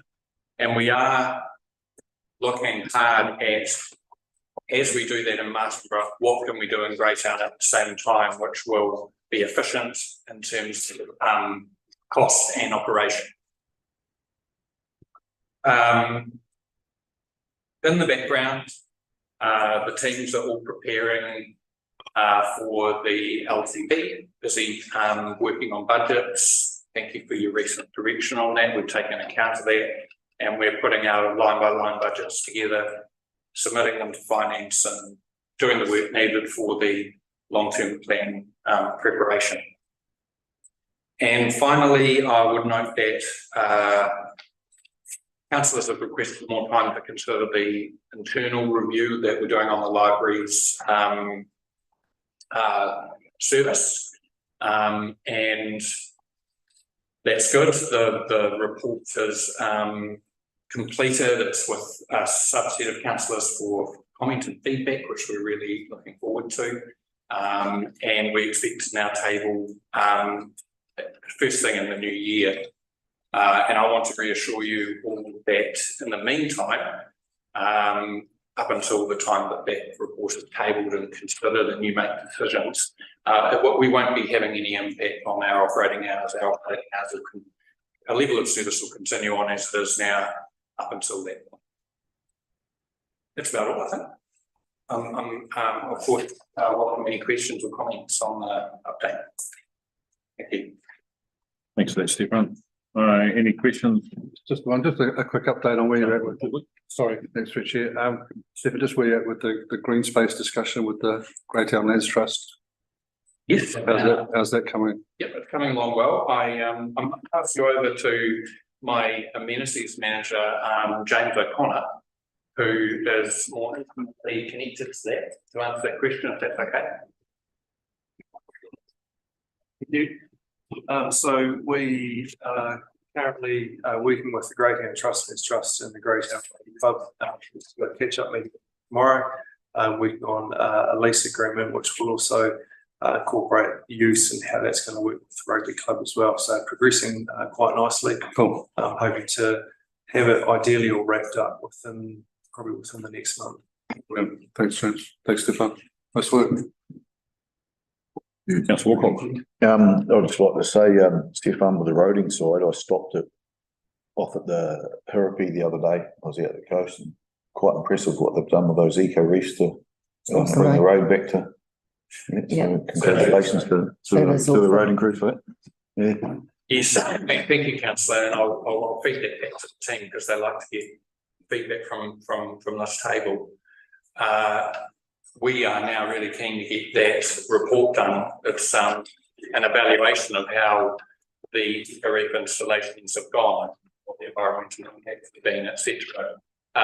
We want to get that into the regulator as fast as we can so that we can start budgeting and planning for more eco-reef installation out there, because it really is an effective way, and it's nice. It's a local manufacturer, a local solution. It is concrete, I know, sorry, councillor.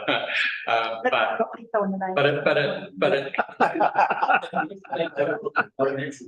has an eco dimension, doesn't it? Which is also makes it. One of the things, and I can't remember when the consent runs out, but it runs out. Have we applied for that to become now permanent? Yeah, and that's the precursor for that, councillor, is that we put that report in and that it's reviewed and accepted by the regulator, and then that allows us to have a global consent or a more permanent consent. I can't recall whether this council. Are you all aware that there was a time limit for this? We've got that time limit firmly in our mind, and we'll make sure we meet it. Great, Stefan. Thank you. Councillor Gray. Can I just make the point, acknowledge the loss of Annette as the head of our library services, and I sincerely hope she's on to bigger and better things. She's provided a very, very valuable service to the district. But on top of that, just wanted to acknowledge the email that you sent about her. I thought it was really well written in respect, so it was really nice to see. Thank you. I'll definitely pass it on to Annette. We're losing someone with a very deep knowledge of the area, and she's a consummate professional, and so that will take some replacing. And we did acknowledge that, and thank you for mentioning that, councillor. We'll pass that on. Councillor Maynard, you've got something? Just a couple. So I see here for the swimming pools that Martinborough was looking at being done, the painting. Has that all been completed? So is it looking like it's going to be on time for the opening of the pools? Yep, it's looking that way. We've had contractors working over the last week on all three pools, so lane painting, other painting and tiling work and things going. So all things are on track at the moment, but very weather dependent as well. So are we looking at the 1st of December, or do we have it? Second. Oh, second. Mark it in your diaries. Yeah. It should be continuing. And the other thing that I was just asked about was has the painting of the Cecily Martin flats been completed? No, that's happening. It just says in November, so. Yeah, no, that hasn't happened yet. Yeah, it's what I went to Saturday morning. Okay, yeah. Well, should be a good summer for it. Thanks, Stefan and James. Just a couple of points from me. The roading dashboard, Stefan mentions that the Reading Street curb and channeling was for completion mid-October. Wondering as to what stage that is. Has it occurred, and have those issues and concerns that were raised by the residents been mitigated with the work being completed yet? I knew you would ask me, Chair, a detailed question about roading when Tim wasn't here. I'm afraid I can't answer that in detail right now for you. I know that Tim and the previous CE have been in correspondence with the residents in writing. So the communication is flowing. Whether the project has been completed and what the timelines are for the Reading Street projects, I'd have to provide you with an update by email after this meeting. I appreciate it, thanks. Update on that. I appreciate it, thanks, Stephen. Give a little bit of perspective on that. So I was at the school yesterday. The road is nearly ready for surfacing. All the curb and channeling is done. The footpaths are done. There's one extra little bit of footpath yet to be done on the northern side on the. It's not a very big area, but the road was closed for a couple of weeks while they were doing all this. It's now open for two-way traffic. And the contractors are now not using the road at all, so it's enabled in terms of the building contractors. They're not using that at all now, so it's opened up the facility now for the roading contractors to finish off. So it shouldn't be far away. Right, thanks. Thank you. And just an update, please, on the Hanakura Road. I see there that that council has put out the tender for the work to be done. Is that correct? No. Or is that just, what's that tender for? Stefan talked about that earlier, so the first stage was advanced notice of tender. The expressions of interest, basically. It's through you, Chair, and thank you for the question, Councillor. It's an advance notice is really designed to prep the market and provide advance information about a large job that's going to be tendered. It lets people get themselves lined up and start thinking and preparing about whether they would like to tender, and it allows them to contact us and ask a whole lot of questions about the scope of the work.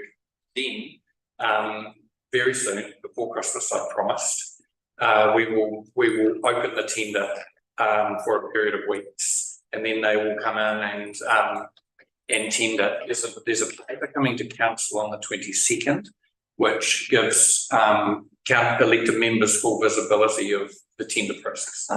Great, thank you. I just wanted to know, because we're looking at it for what the community had asked for, was that first, the main road, like going through? Straight through the short section where the previous road was aligned. That's correct. So thanks for that update, Stephen. I'm just wondering as to when, to keep the Hanakura community fully informed, when that report and the agenda comes out for our next council meeting, perhaps on Friday, is there the capability within our engagement team to send an email out to the Hanakura community, updating them on that portion of the agenda, the report? Of course. Yeah, I think that's just so that they're aware of it before we start discussing around this table. And I think, Chair, that's a great idea, and we will do that. And I think we can add to that message that our intention is, as soon as we have a contractor in place, to then bring that contractor to the community and brief on the plan, the work program. Thank you. Great, thanks. Any further questions from around the table for Stefan and James? Thanks. I think we need to have someone move to receive the report. Yeah. Councillor Maynard will move to receive, and Councillor Gray seconds the report. All those in favour, please say aye. Aye. Aye. Including Councillor Plum, who's now departing the room. Motion is anyone against receiving that report, please say no. The motion has been carried. Thank you very much. Team, thanks Stefan and James. Now the action items report. Can I have someone to move receiving the action items report, please? Councillor Maynard, thank you. And someone to second, please. Councillor Sadler-Potter, second, thank you. Right. What's his hand is up? Oh, I was just mimicking the fickle finger of fate over there from. Oh, great.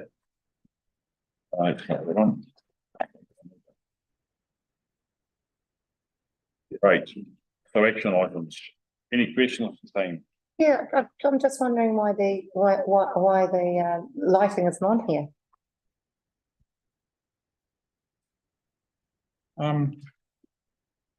As an action item. All right, I'll go through and I'll find it. Okay.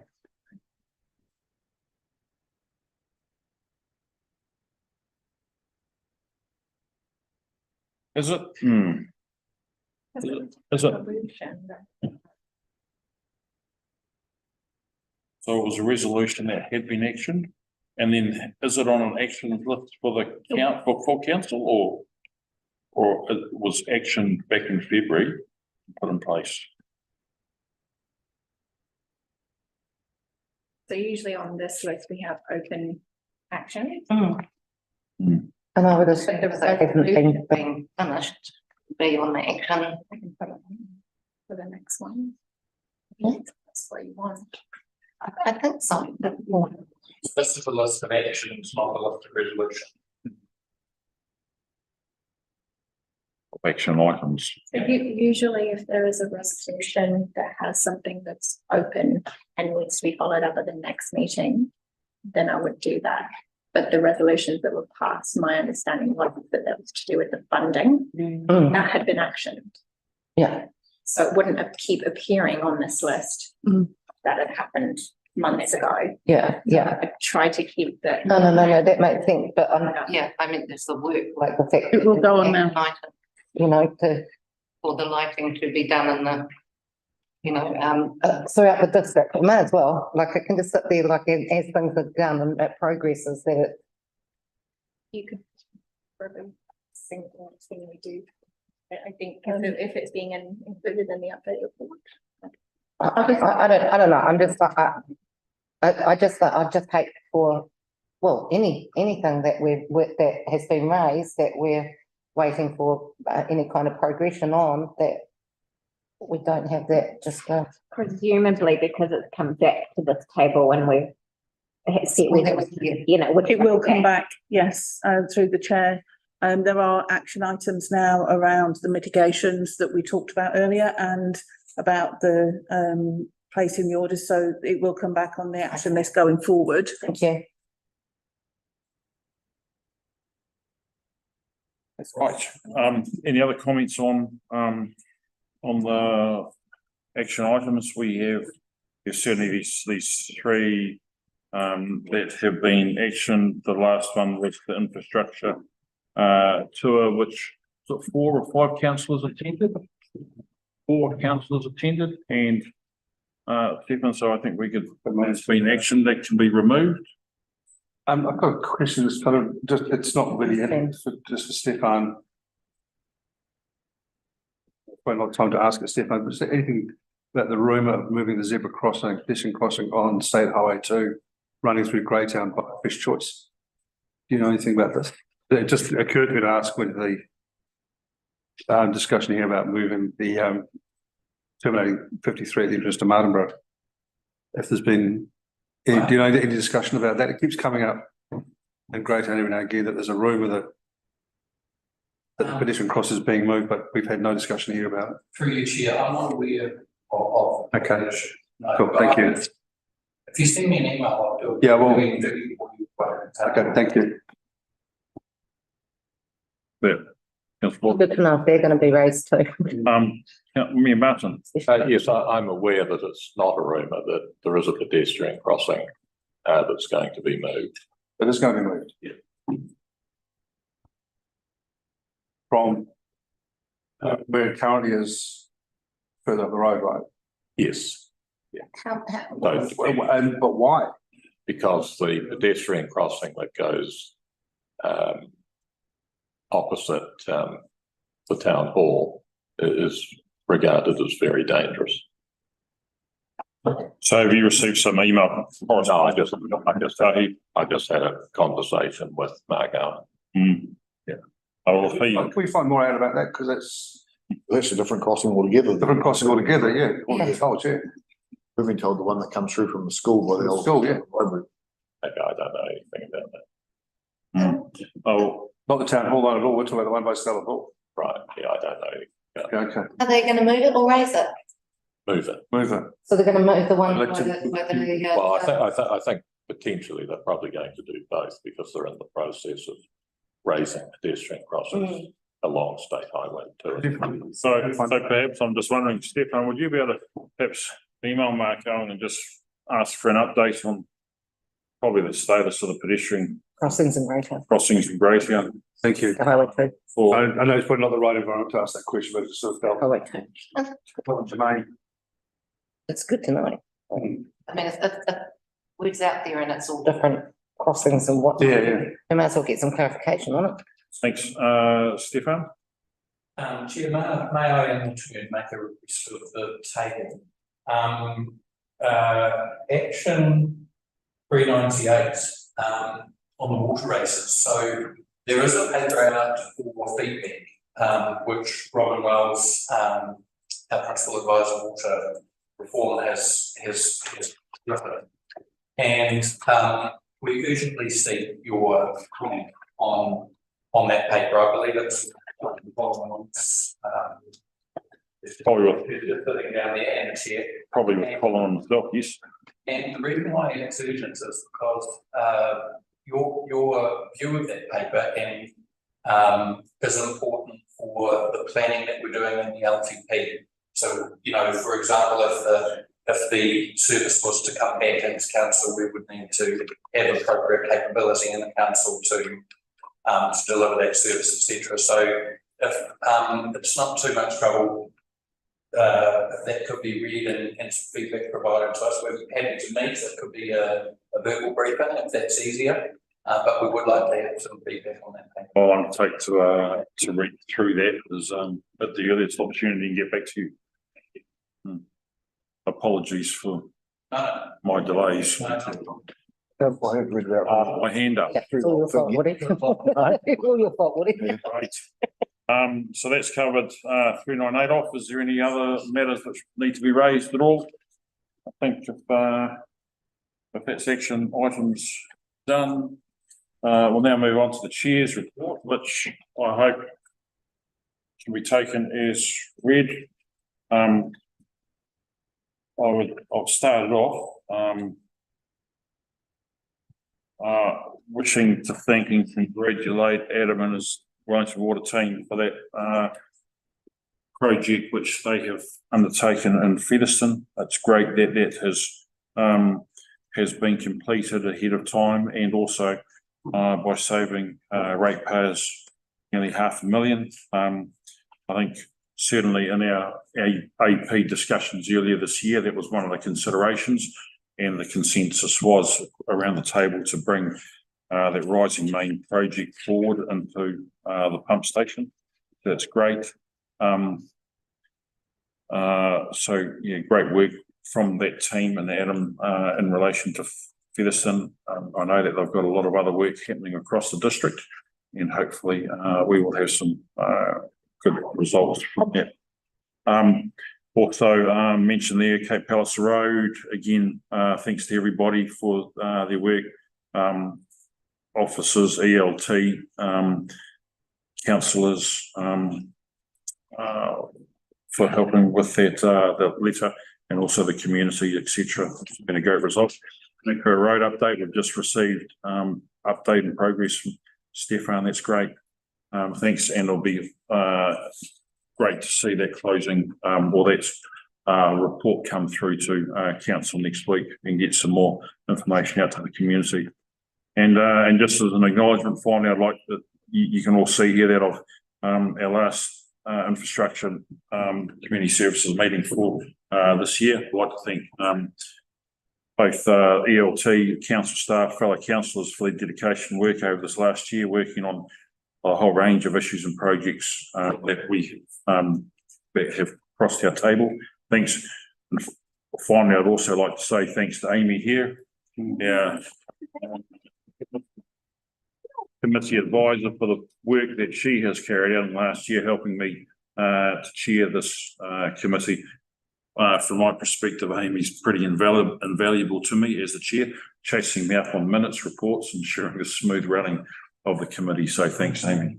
Yeah, awesome. So that's my chair report. Can I have someone who would please move to receive that chair report? Councillor Settler-Footer, and a seconder, please. Mayor Martin, thank you very much. And may I say something? Of course, you can, Mayor Martin. Well, thank you to you for chairing the meetings throughout the year in such a positive way. I think we all appreciate that. I just do wish to say something about 3.2 Cape Palliser Road. In the month leading up to when we thought Waka Kotahi was going to make a decision, I got in contact through the Maori Standing Committee with a number of Maori groups who have interest in Cape Palliser Road. As people will know, the iwi have interest there, and there are Maori land trusts who also have property out there. And I asked them all to write to Waka Kotahi and point out that Waka Kotahi appear to have somewhat ignored their treaty obligations. And so not everyone, but many of them did write a letter in pointing out that this road had particular significance to Mana Whenua. And I believe that was a contributing factor in why we were one of, I think, only 3 or 4 special purposes roads that have continued their funding for 3 more years. Right. Sorry, and one other point I forgot to mention earlier, but I'd also like to thank, I know Russell's left, but I'd also like to thank Russell for holding the fort as the interim CE over the past few weeks, and as well as Paul, who has been our interim CE since earlier this year. Certainly appreciate the work that both Russell and Paul have put into steering the council in the direction of this last year. Thanks. So while they've both left, it's just put that on the record. Now, members report E1 from Councillor Bosley. Do I have someone to move to agree to receive that report? Councillor Wood, and the seconder, Councillor Gray. Thank you very much, Lee. All those in favour, please say aye. Aye. All those against, please say nay. Motion is carried. So, Councillor Bosley, would you like to speak to the report and the public participation from the two? Thank you, Chair. I think as you described my last member's report to the CE committee as my I have a dream speech, I'm following up with Martin Bosley, not Martin Luther King. This paper really, I mean, I'll take it as being read, but I've worked through it anyway. The background being, this started with a discussion at community board level. So we've got the support of the community board for this, and then with their support was then to bring it to ICS for further action beyond that. And to sort of reinforce the point right at the beginning, this is not while this is a building within Greytown, this is not a Greytown specific idea. It's actually something that can be embraced by the whole region, really, and we can all use it. Again, bit of background on it is that it's the Stella Bull old library, Masonic building in Stella Bull Park has been used for retail space in the past and leased out at $27,000 a year. No one's ever really made a go of it in there as a retail space. It's been over and over and over, and right now there's no tenants in there. We've got an opportunity to actually decide what we can do with it before leasing it out and losing it again for potentially another 10 years. This is a good opportunity for us to have, I guess, a discussion around what we want to do with a council-owned building. One of the concerns, of course, from Stefan and others has been and from the Mayor as well, the loss of the $27,000 a year in income. But I believe that some of the ideas within the report will actually cover that, if not increase our return on the building. So basically, starting out with part one, the purpose was just to explore innovative ideas for repurposing Greytown Stella Bull Old Masonic Lodge building into a thriving community space. Small towns often face challenges relating to dwindling public spaces, community engagement, and cultural vibrancy. Converting the old library into a versatile community hub represents an opportunity to address these issues and rejuvenate an old building. This report outlines several ideas that blend traditional and modern elements, catering to a diverse range of interests and age groups.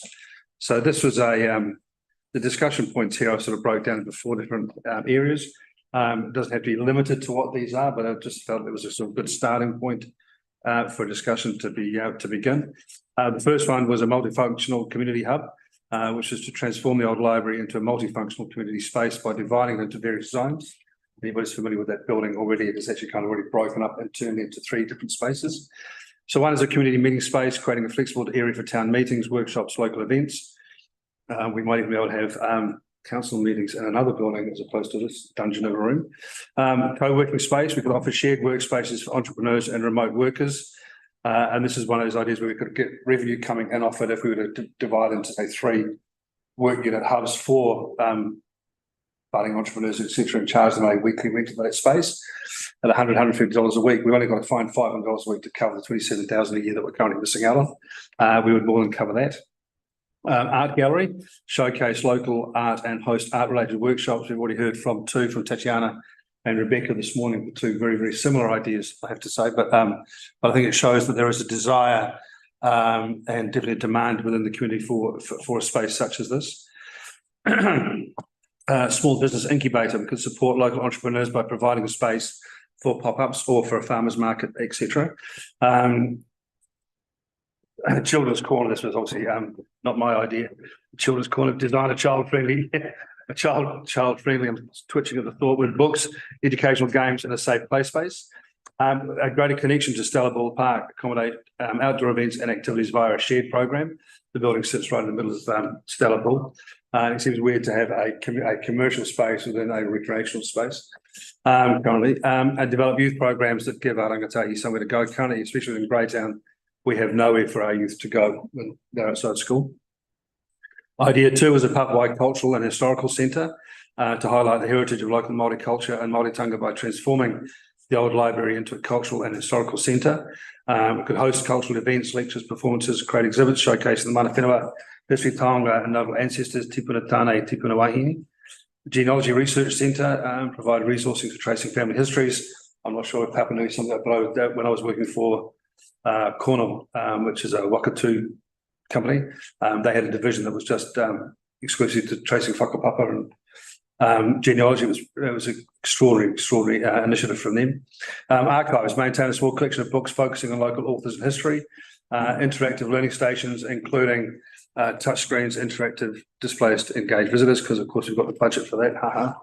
Idea 3, green spaces, community gardens. We've talked about a community garden within Greytown already at community board level, but it's something that would emphasise the importance of sustainable living and community collaboration, working with Friends of Stella Ball for the community garden, which is already a small one there, outdoor theatre, performances, movie nights, summer lectures, a sustainable resource centre promoting environmental awareness and education. And the final idea was to modernise the building to appeal to tech-savvy residents and encourage lifelong learning, technology lab, virtual reality corner or a media studio. So basically by repurposing the old library into a dynamic community space will offer us numerous opportunities to revitalise the area. By implementing a combination of these ideas or tailoring them to meet specific needs, we can create a thriving space that promotes community engagement, celebrate our culture, foster learning and innovation. This transformation has the potential to become the heartbeat of the town, bringing residents together and enhancing their quality of life. I say, well, the heartbeat of the town also for the region as well. Herein is my pitch. Questions? Area, the end of your dream. I've got bigger dreams. I've got other dreams as well. It's starting to slow down. Anyway, so yes, I think and it kind of follows it nicely. I thought it sort of dovetails nicely with Tatiana and Rebecca's pictures. My concerns around theirs was how they're going to fund it. One was wanting a concession from council, and the other one was actually wanting it for free, with a working group to be established as to how they were going to do that. But I think if we have an engagement with a combination of an art space, entrepreneur space, charging a reasonable rental for use of the facility, we will more than cover the drop in income from 27K. Melissa. I'm just wondering. It was my show. Yeah. This isn't the Council Bosley show. Can you talk about next steps? So from here, provided that others around the table think this is a great idea, where to from here? Stefan, do you want to, you and I have had a discussion about that already. Do you want to sort of jump in on that? So what the next step is? Sorry, Stefan, if you want to speak to it, equally tying in the other two pictures, like how do we progress kind of the whole idea of using this in a more community minded space? I mean, I'll just sort of start by saying that there is pressure upon us because we are currently got the city empty, right? And Stefan has got pressure on him from prospective tenants that want to use it. So we basically need to make up our minds to whether we progress with something like this or we say to Stefan, lease it out. Thank you. Yeah, no, thank you for the opportunity to offer some comments on the members' paper. And we have had a good very frank conversation, Councillor Bosley and I, on the paper before it was presented, which I really appreciate it. Thank you. And the kind of comments that I made in our time together, recent time together to discuss the paper were one, the revenue of approximately $27,000 a year. The CE actually needs to be convinced that there's a suitably important community benefit demonstrated in order to forego that revenue. That's the kind of process. Now, I think that threshold will probably be well met if there's a robust, for example, combined community hub model that's needed, and the business case fleshes that out. I'm sure that without prejudging things, I'm sure that we could meet that standard. But in the meantime, we lose that revenue. I have a public process at the moment paused at the behest of councillors while we go through this.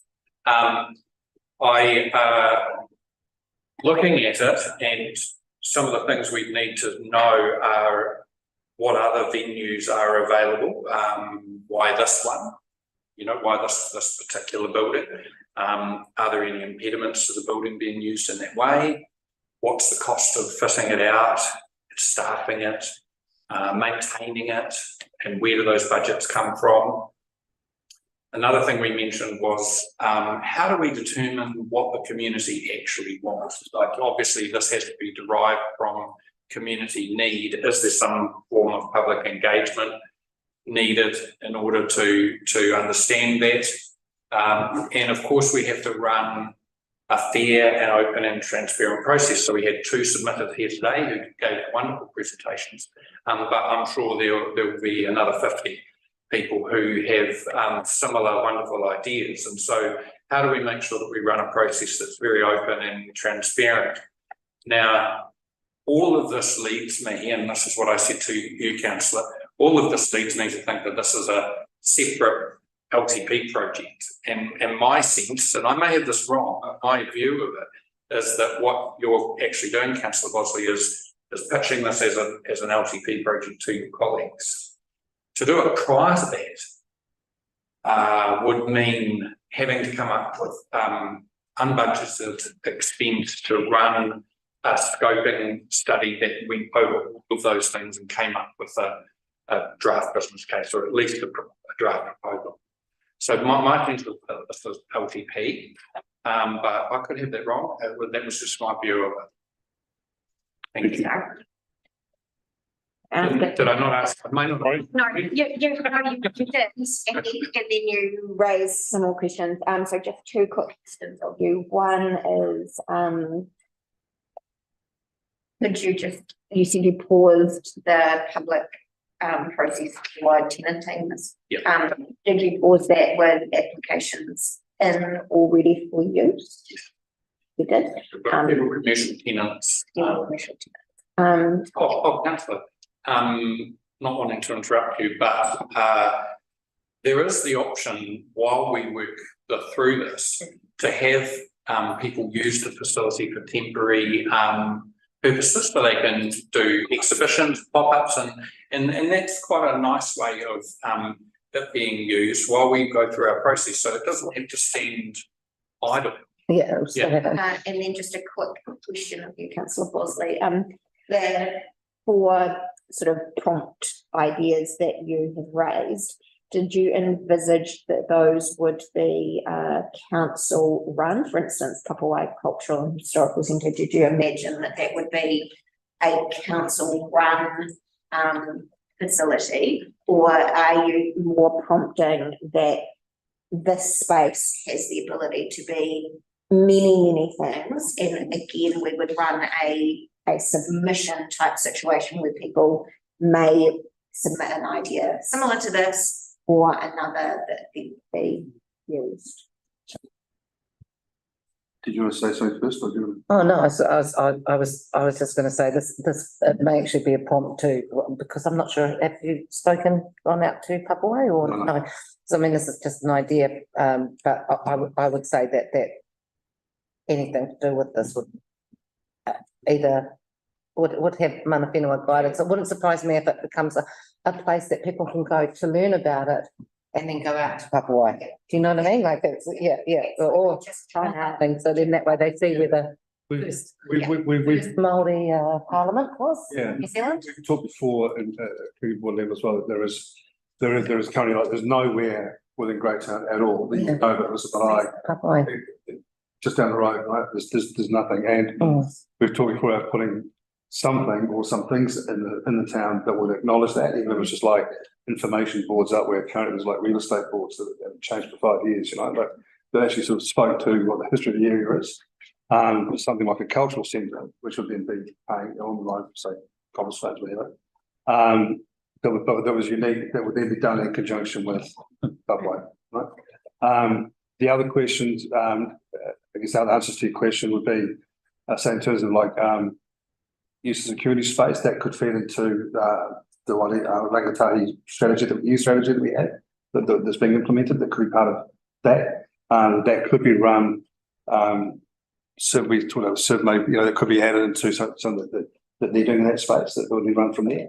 It could be added to Greytown / Wairakos Sport and Leisure for them to look after the bookings of that space, if it was to be used as a multi-use space. But the proposal isn't that this would add costs to us. This would be incorporated within our current activities. So ultimately what you're asking is for Stella Ball to be, for the building, to be earmarked for community use, and its ultimate use would be part of a wider submission process to give fair and transparent opportunity to everyone, which would become probably part of an LTP process.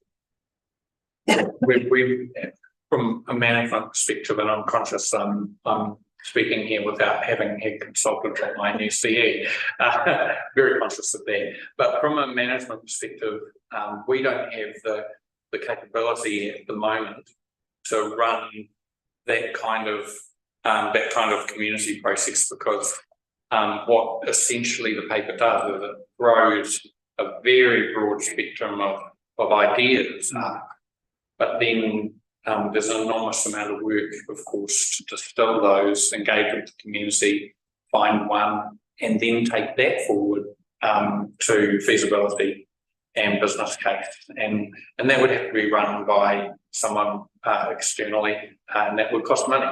So that hence I think that it's probably an LTP type scenario here. Could the presenters Can perhaps councillor Oles just come forward? He had his hand up, and I'm just keen to hear what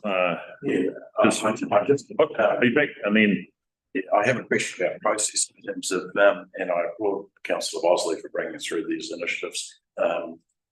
There's a couple of things that I'd quite like to mention. One is would this come by way of recommendation from this committee to full council?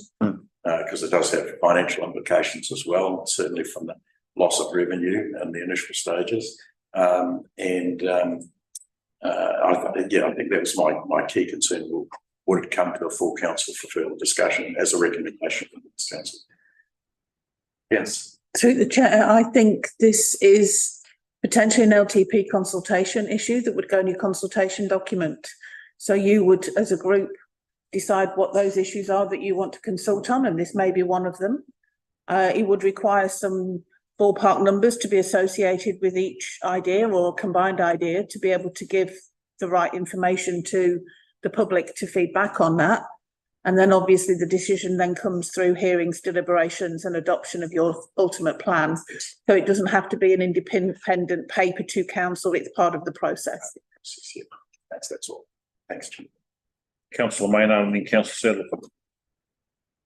Sadler. Thank you very much, Councillor Bosley, for. All right, Councillor Maynard. It's really good, and I love your high level thinking.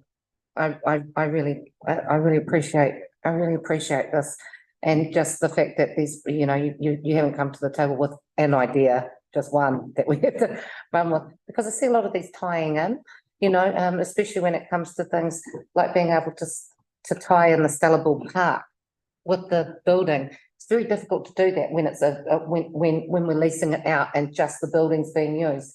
It almost makes the park side a little bit more inaccessible in a way. Like if you're not born and raised and understand that you can use it, you know, then it's not being used, and that area is not being utilised. So I thought it's a really, really good point about that. And also it would be, I know that there's been talks about the community garden, being able to have somewhere where you can have like raised beds, you know, around, still being able to have access to the main area, and also being able to hold farmers markets and things like that right there. I always think farmers markets are great in green space, you know, like just being able to have that tie-in. This is a lot of food for thought, really, and I also do like the fact that looking at it as a way it would still be being run as a kind of business that would be generating money as well.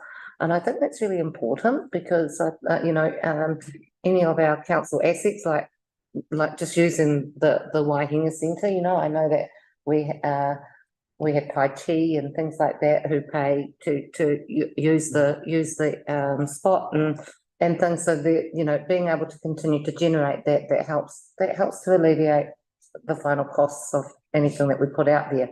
So I'm a big fan of that too. Thanks, Phil. Yeah, no, I really, really appreciate this because I think there's a whole lot of tie-ins here. And I can see tie-ins with Kuranui College as well, you know, which automatically brings in the whole district because that is our district. Thank you very much. Thanks, Councillor Sadler. What are then Mayor Martin? I just wanted, obviously we had our two public participation presenters both pitched ideas for use, but I guess in some ways came in a bit of a side door because there's a process that's been paused. This committee, whilst very appreciative of that public participation, don't have the ability to make a call on those. So I'm just wondering, I guess, just making sure that there will be a process to acknowledge those submissions, but perhaps direct them in due course to the right place so that they don't just sort of sit there unanswered. It may still be the right space, just not the whole space. I mean right space as in this committee being the right space. Maybe I'm like, rather than the Stellable Library being the right space for them. Yeah, sorry. To ensure that they are acknowledged formally in some way to direct them to the right process. Thanks, Mayor Martin. Yes, thanks, Chair. I mean, one of the things, just picking up Colin's point about the fact that there are financial implications, you know, I do express concern that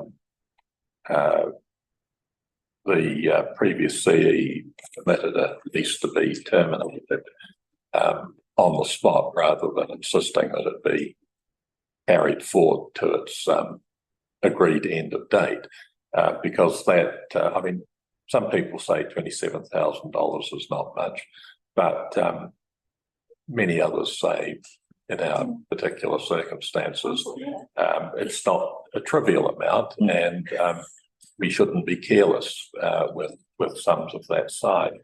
I think the fact that we had to people come along, two groups come along, shows that actually there is interest in picking up councillor Bosley's idea, and that if we advertise it in the right way, we would undoubtedly get more interest. I'm convinced of that. And I wonder if there isn't a sort of a short-term / long-term solution here.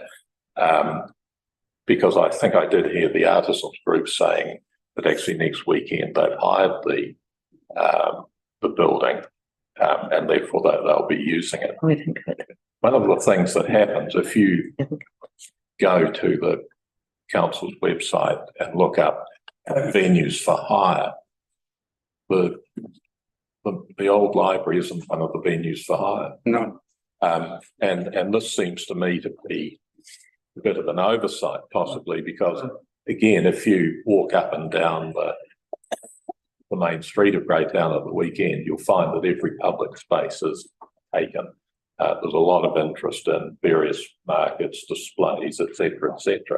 And I wonder if we did a slightly better job of publicising the fact that this is an available space, whether we wouldn't start to get a range of ideas coming along. And if people knew, say, between now and when the long-term plan takes effect, that actually they could have, if you like, almost some experimental time. So if, for example, there was somebody who wanted to set up the space for a fortnight as a rangatahi hub, for example, well, let's see what happens.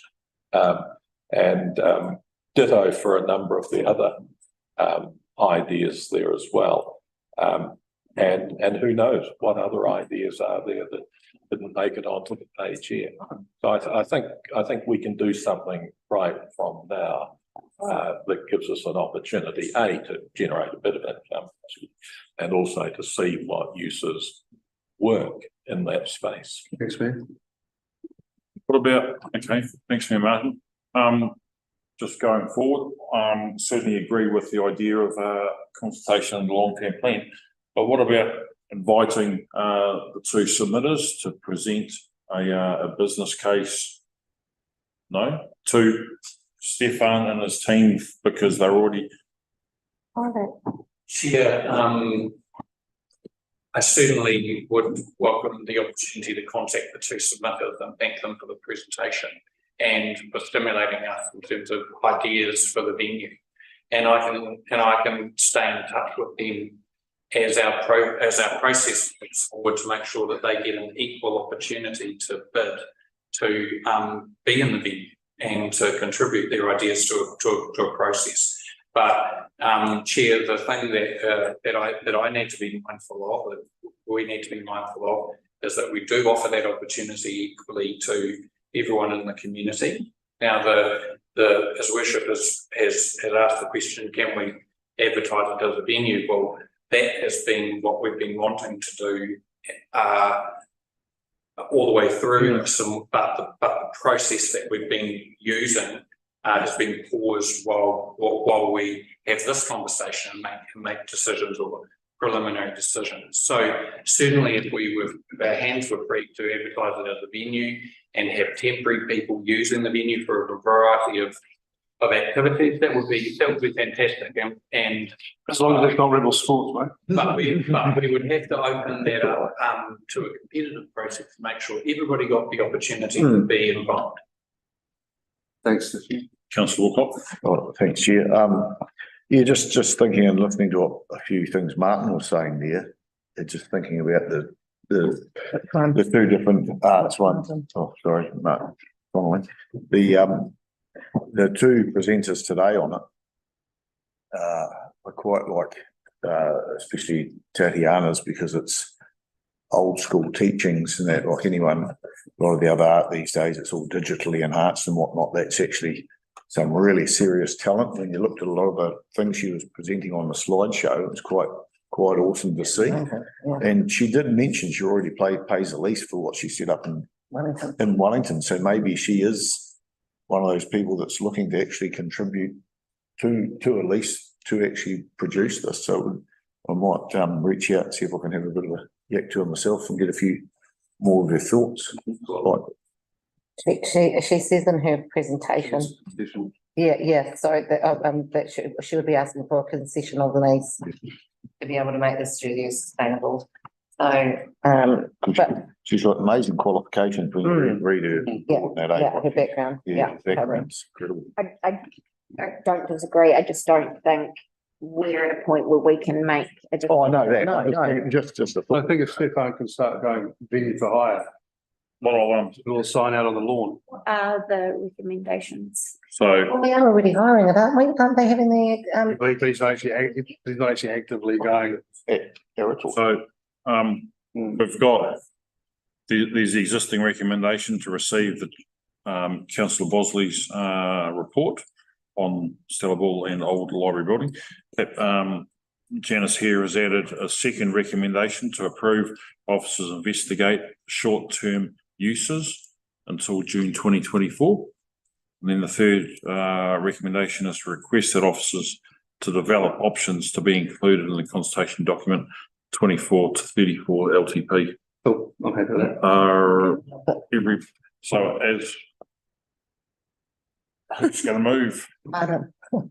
I will move that. Councillor Bosley move. Who's going to second? Mayor Martin move. All those in favour, please say aye. Aye. All those against, please say no. Motion is carried. That was quick. And I'll pass this document over to Amy so she could record the recommendations. Thank you very much, team. That's walked through and we're 11 minutes past midday. Just wondering as to whether Mayor Martin could perhaps lead us in a closing. I'd be pleased to. Coming this evening? Click here, please. Thank you. Yeah. Kia whakaarea te tapu, kia wātia aiteara, kia tūriki whakatai ai, kia tūriki whakatahi ai, haumi ai, hui ai. Thank you very much, team. This meeting is closed at 12.